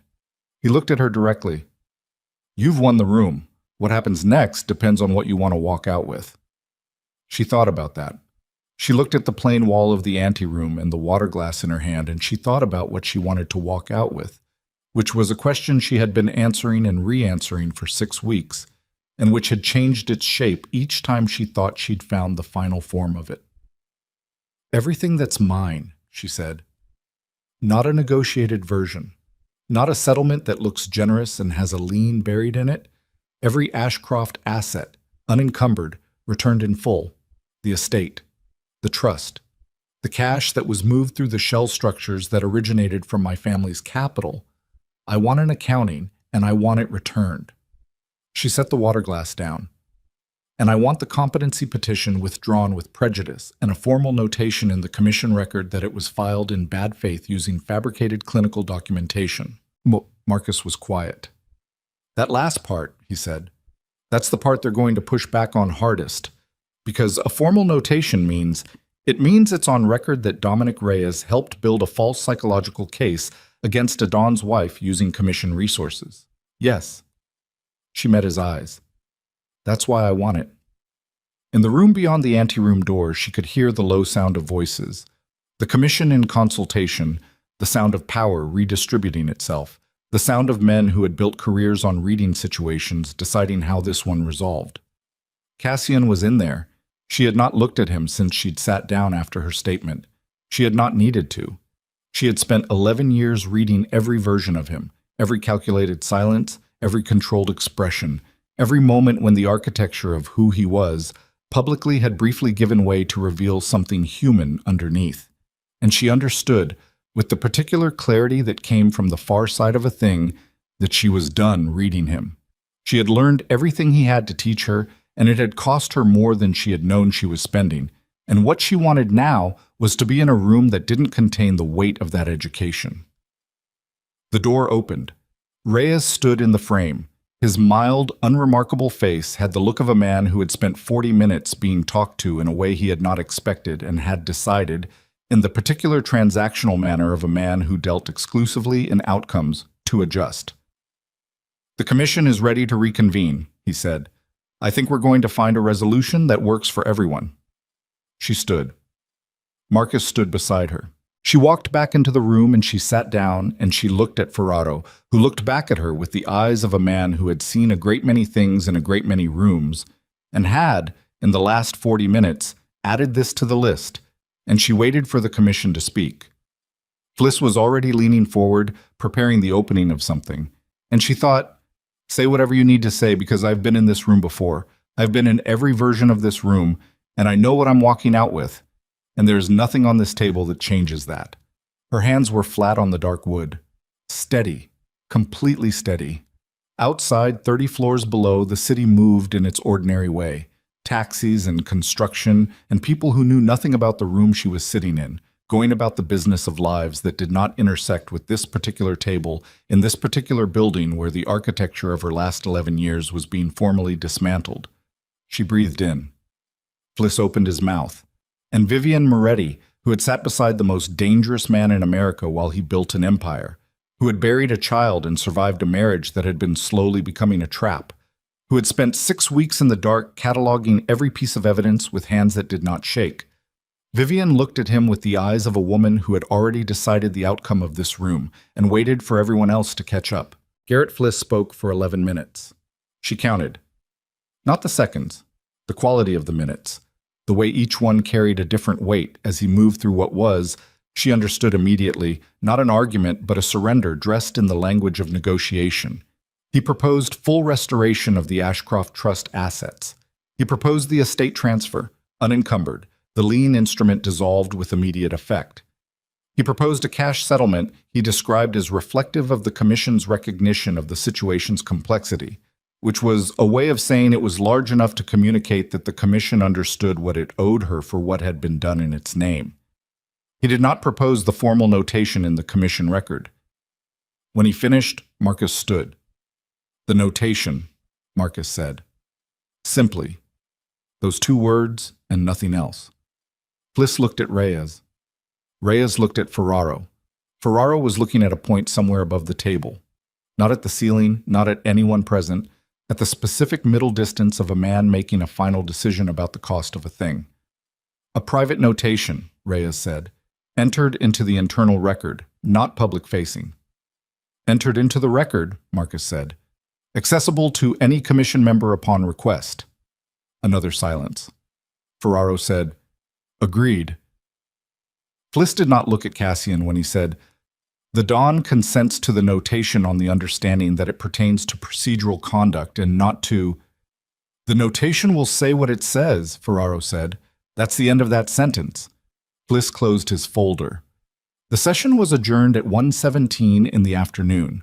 Vivian sat at the table while the room emptied around her. Commission heads filing out in ones and twos, the low sound of conversation resuming in the hallway, the shuffle of papers and chairs, and the particular collective exhale of a room releasing tension it had been holding for 3 hours. Marcus had his hand on her shoulder briefly. Not a squeeze, just contact. The acknowledgement of a man who understood that what had just happened in this room was not something you celebrated immediately in the way you celebrated ordinary victories. Because it was not an ordinary victory, and it had not been cheap. Cassian was the last one standing on his side of the table. His attorneys had gathered their materials and gone ahead. Reyes had left without looking at her. The room was nearly empty, and Cassian stood with his jacket buttoned and his hands at his sides, and looked at her across the dark wood of the table with the expression she had seen on his face exactly once before. At the hospital, in the corridor, after. And it had the same quality now that it had then, the quality of a man confronting a loss that his particular architecture had no framework for processing. She met his eyes. She held them. She did not say anything, and neither did he, and after a moment that lasted long enough to contain everything they were not going to say to each other in this room or any room, he turned and walked out. The door closed. She sat alone at the commission table in the quiet of the empty room and pressed both palms flat against the dark wood and breathed. 3 counts in, hold for 4, release for 7. And let the shaking come, finally, because there was no one left to see it, and it had been waiting a long time. It lasted 40 seconds. Then it was done. She stood, gathered her folder, and walked out into the January light. The papers were finalized over the following 3 weeks. It was not clean or simple. Nothing involving this much money and this many overlapping legal instruments ever was. But it moved with the momentum of a commission that wanted the matter closed and a legal team on Cassian's side that had run out of productive places to push. Marcus worked 18-hour days and called her every evening, with updates delivered in the measured, comprehensive way of a man who understood that the person on the other end of the line needed information, not reassurance. The Ashcroft Trust was restored in full on the 14th day. She sat at the desk in the library when Marcus called to confirm it and held the phone against her ear and looked out the window at the oak trees and felt something that was not triumph. Triumph was too clean, too singular, but something quieter and more lasting, the feeling of weight redistributed after too long in one position. The lien was dissolved on the 17th day. The estate transferred on the 21st. The cash settlement arrived in a private account on the 23rd, and she looked at the number on the screen and then closed the laptop because the number was not the point and never had been. The competency petition was withdrawn with prejudice on the 24th, with the formal notation entered into the commission record as agreed. The petition filed in the matter of Moretti versus Moretti contained supporting documentation produced in coordination with commission administrative personnel acting outside their designated mandate, and is hereby stricken in its entirety with no prejudice to the respondent's legal standing or character. It was dry, bureaucratic language. It said everything she had needed it to say. Dr. Carol Ames surrendered her license before the state board could convene a hearing. Vivian did not seek further action against her. She had what she needed, which was the record, and the record was enough. Celine did not call again after the commission session. Vivian heard, through a peripheral contact she didn't seek out but didn't avoid, that Celine had left the state, had taken a position with an accounting firm in Seattle, which was far enough to be a choice rather than a commute. Armand had finalized his own legal separation from the engagement with the speed of a man who wanted distance from everything the situation had touched, which she understood and did not blame him for. The divorce was finalized on a Thursday morning in February. She was not present. Marcus was present, which was legally sufficient. She was in the library when he called. "It's done," he said. "Thank you," she said. Marcus, genuinely, "Thank you." "You did the work," he said. "I carried the folders." She laughed briefly, which surprised her. The sound of it in the quiet room, unexpected and real. After she hung up, she sat for a long time in the reading chair she had reupholstered twice. In the library she had built around herself in the first years of a marriage she had believed in completely, and she thought about what it meant for a thing to be done. There was supposed to be a feeling that accompanied that word. Done. A resolution. A closing of something that had been open. She had been expecting it, and it had not arrived. What arrived instead was something more like clarity. A view of the landscape without the weather that had been obscuring it. The bare facts of where she stood, and what was around her, and what direction she might move in now that the movement was entirely her own, to choose. She chose that afternoon to take a walk. She put on her coat and her boots, and she went out the front door and down the drive and along the eastern approach, past the oak trees she had placed one by one, through the gate that opened at her approach, and out onto the road that ran along the edge of the property. The February air was cold and clean. Her breath came in slow plumes. The ground was hard under her boots, and the sky was the specific pale blue of late winter, the kind that didn't promise warmth but had a clarity that summer skies never achieved. She walked for 40 minutes without a destination and returned to the house and stood in the kitchen and made herself lunch, eggs, toast, coffee, and ate standing at the counter looking out the window at the frozen garden. And it was the most ordinary thing she had done in months, and it felt, in its ordinariness, like something she had won back. Spring came slowly that year. March brought thaw, and then more frost, and then thaw again, the ground unable to commit to one state, which felt apt in a way she didn't spend much time examining. She began sleeping in the main bedroom again, not as a statement, simply because the guest room faced east, and the morning light woke her at 5 and she was not ready to be woken at 5. The main bedroom faced north, and the light was later and grayer, and she slept better and woke with more of herself intact. She had been seeing a new therapist since February. A man named Dr. Harlan Webb who worked out of an office in New Haven that had no plants and no tissue box on the table, just 2 chairs and a window, and a man who had spent 35 years listening to people and had the quality of someone for whom listening had become a physical practice, something he did with his whole body, leaned forward slightly, hands loose, eyes present. In their third session, she told him about Dr. Ames.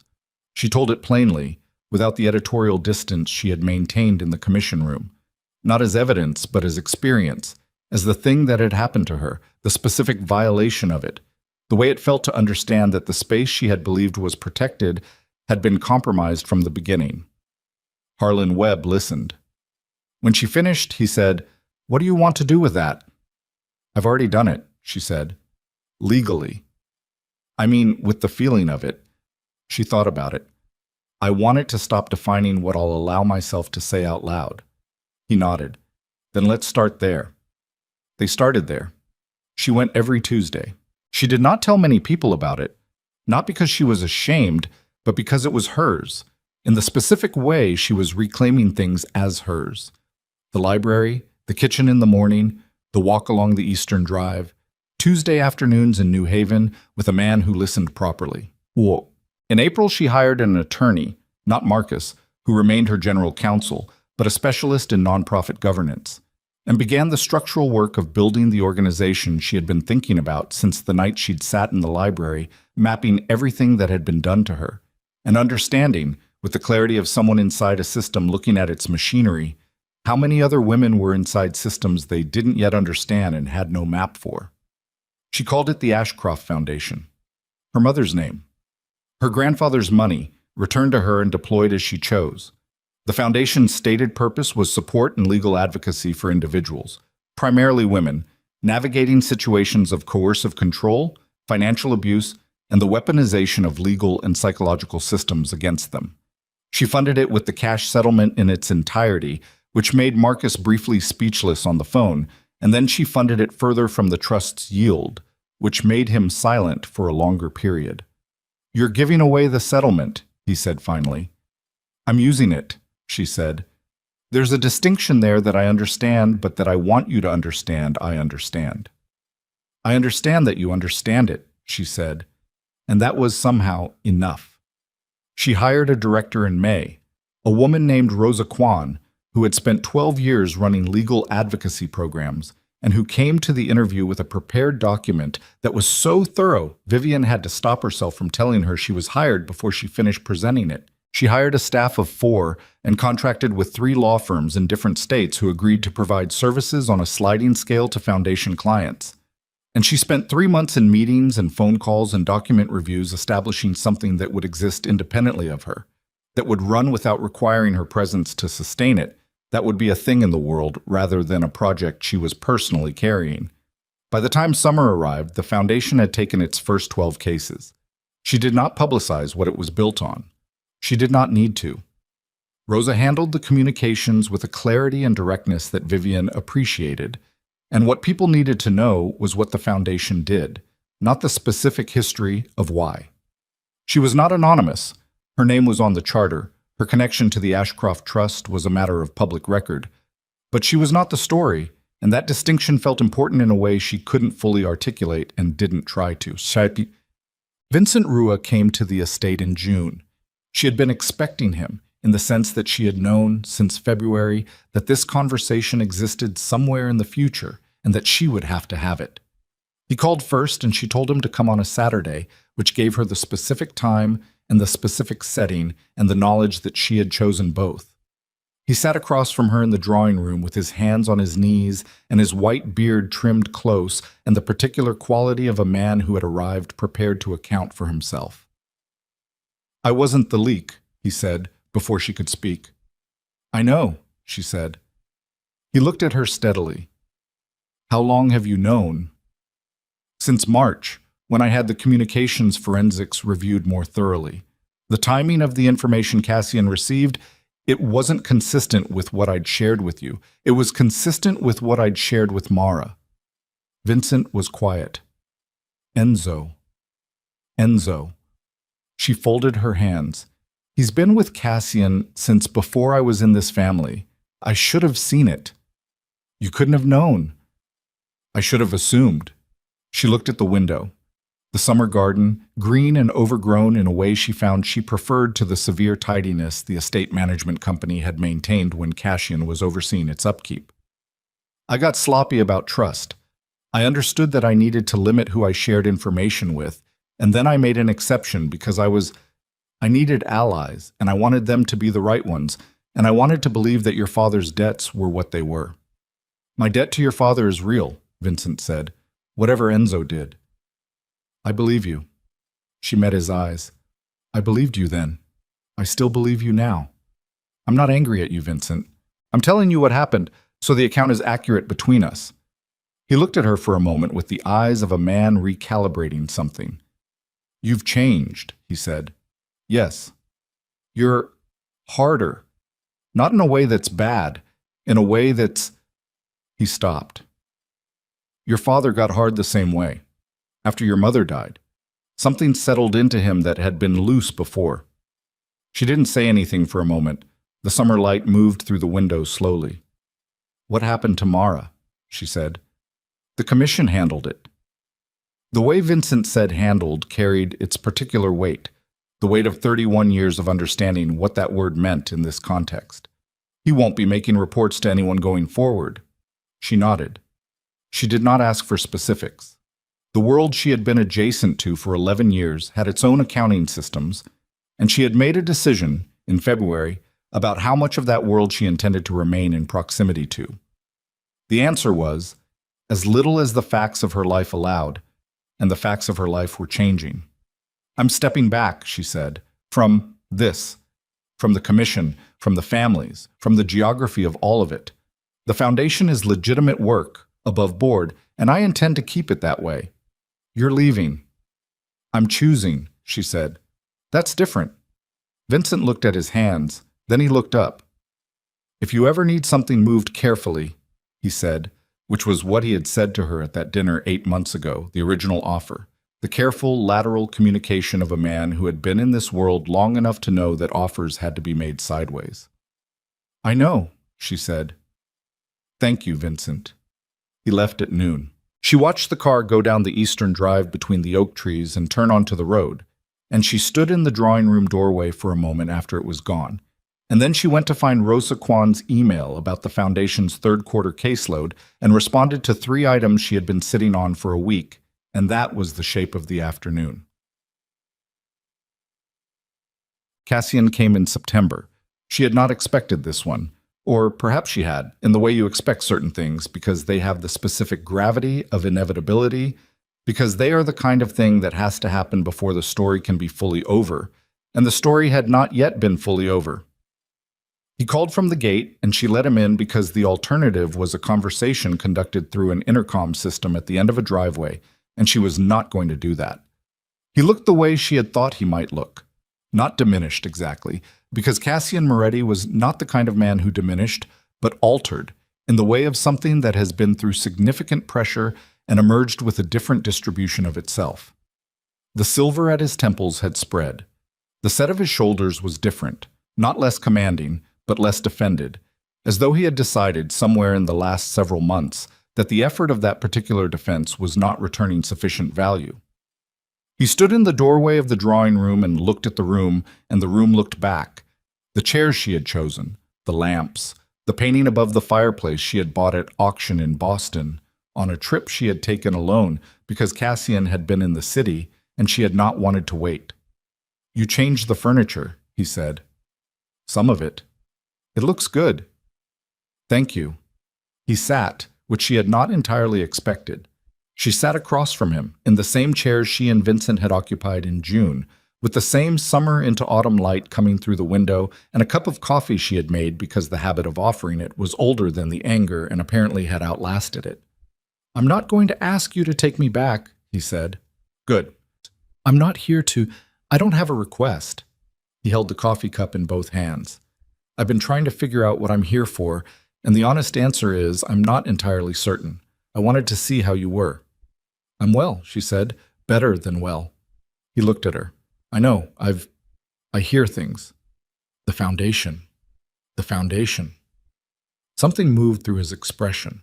Not pride, which would have been wrong and she would have closed the conversation for, but something more complicated, the expression of a man encountering evidence of a person he understood he had underestimated, even after 11 years of daily proximity.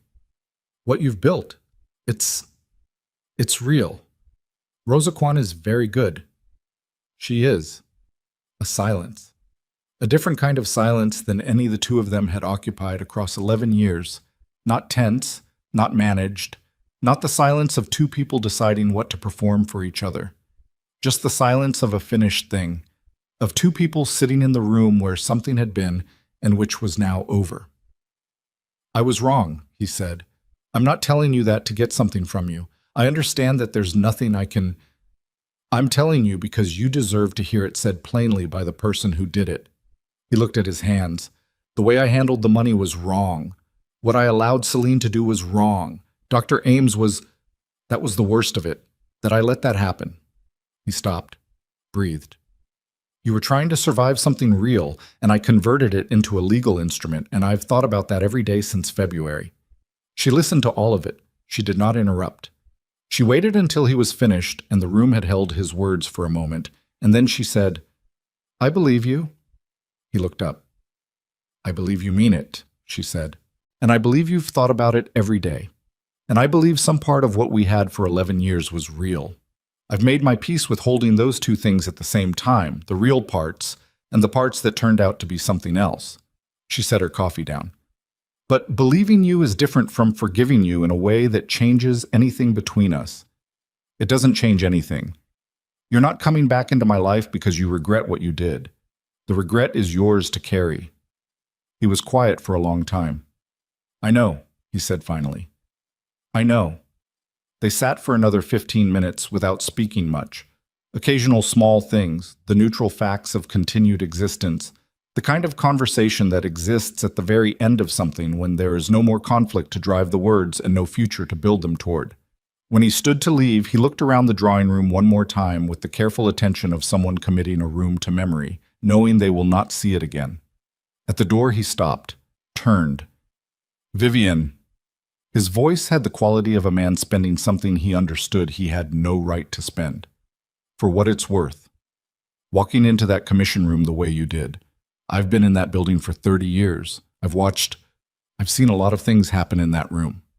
He stopped. I've never seen anything like that. She looked at him. I know, she said. He left.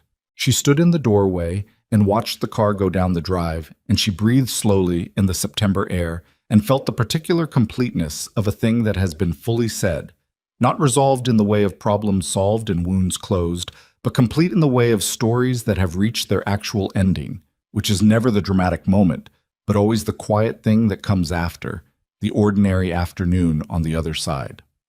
Celine called in October. Vivian was in New Haven, sitting in the parking lot of Harlan Webb's building after a Tuesday session, when her phone showed the number. Seattle area code, which she had added to her contacts in the way you keep certain things visible as a practice of honesty with yourself. She sat with the ringing phone in her hand for 4 rings. Then she answered. Viv. Celine's voice had the quality of a long distance, not just geography, but time, and the specific alteration of a person who has spent several months living with what they know about themselves. Celine, I'm not going to take up a lot of your time. A pause. The sound of Seattle traffic in the background, thin and far away. I wanted to say that what I told you in the car that night was true. I never wanted you hurt. I know it's true, Vivian said. I've always known that. That's the part I've had the hardest time with, Celine said quietly, that it's possible to love someone and still do what you did. The words were familiar in her mouth. She had said them to Cassian.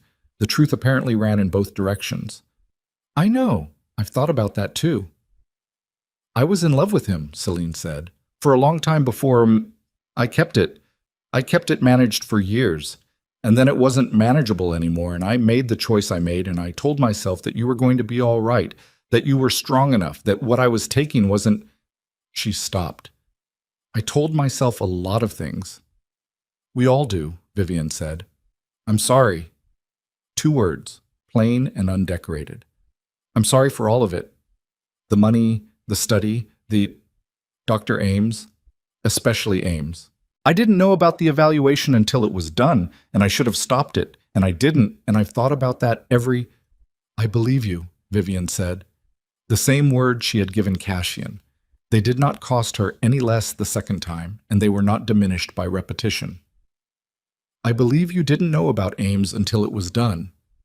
I believe the rest of it, too. Are you... Celine's voice caught slightly. Is it... Are you okay?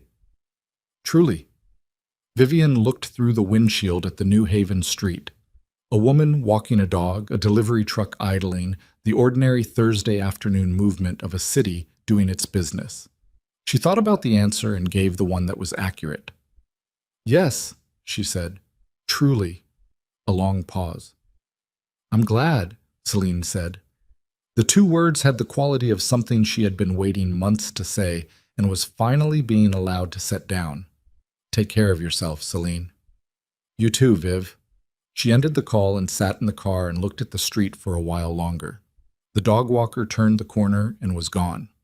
The delivery truck pulled away.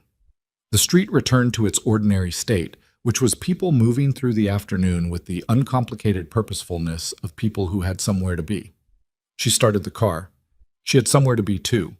Rosa had scheduled a call at 4 about the Foundation's caseload, and there was a woman in Baltimore whose situation required the kind of attention that could not wait until Monday, and the Eastern Drive would take 40 minutes if she left now, and 50 if she waited.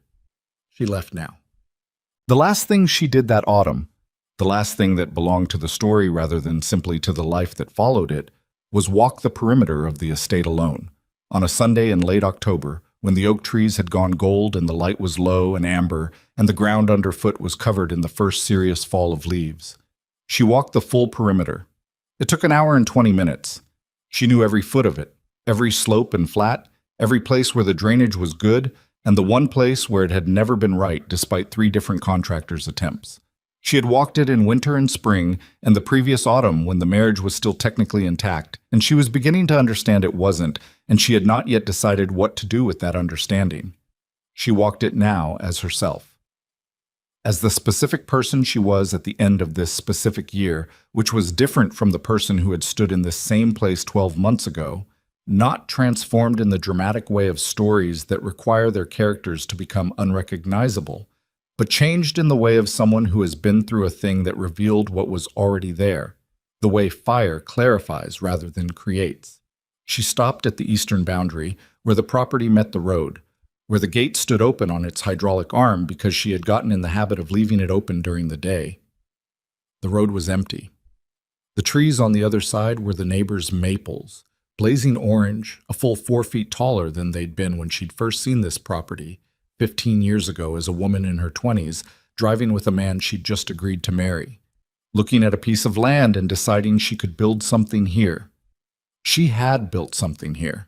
The something she had built was not the something she had planned, and the building had cost more than she had known she was being charged.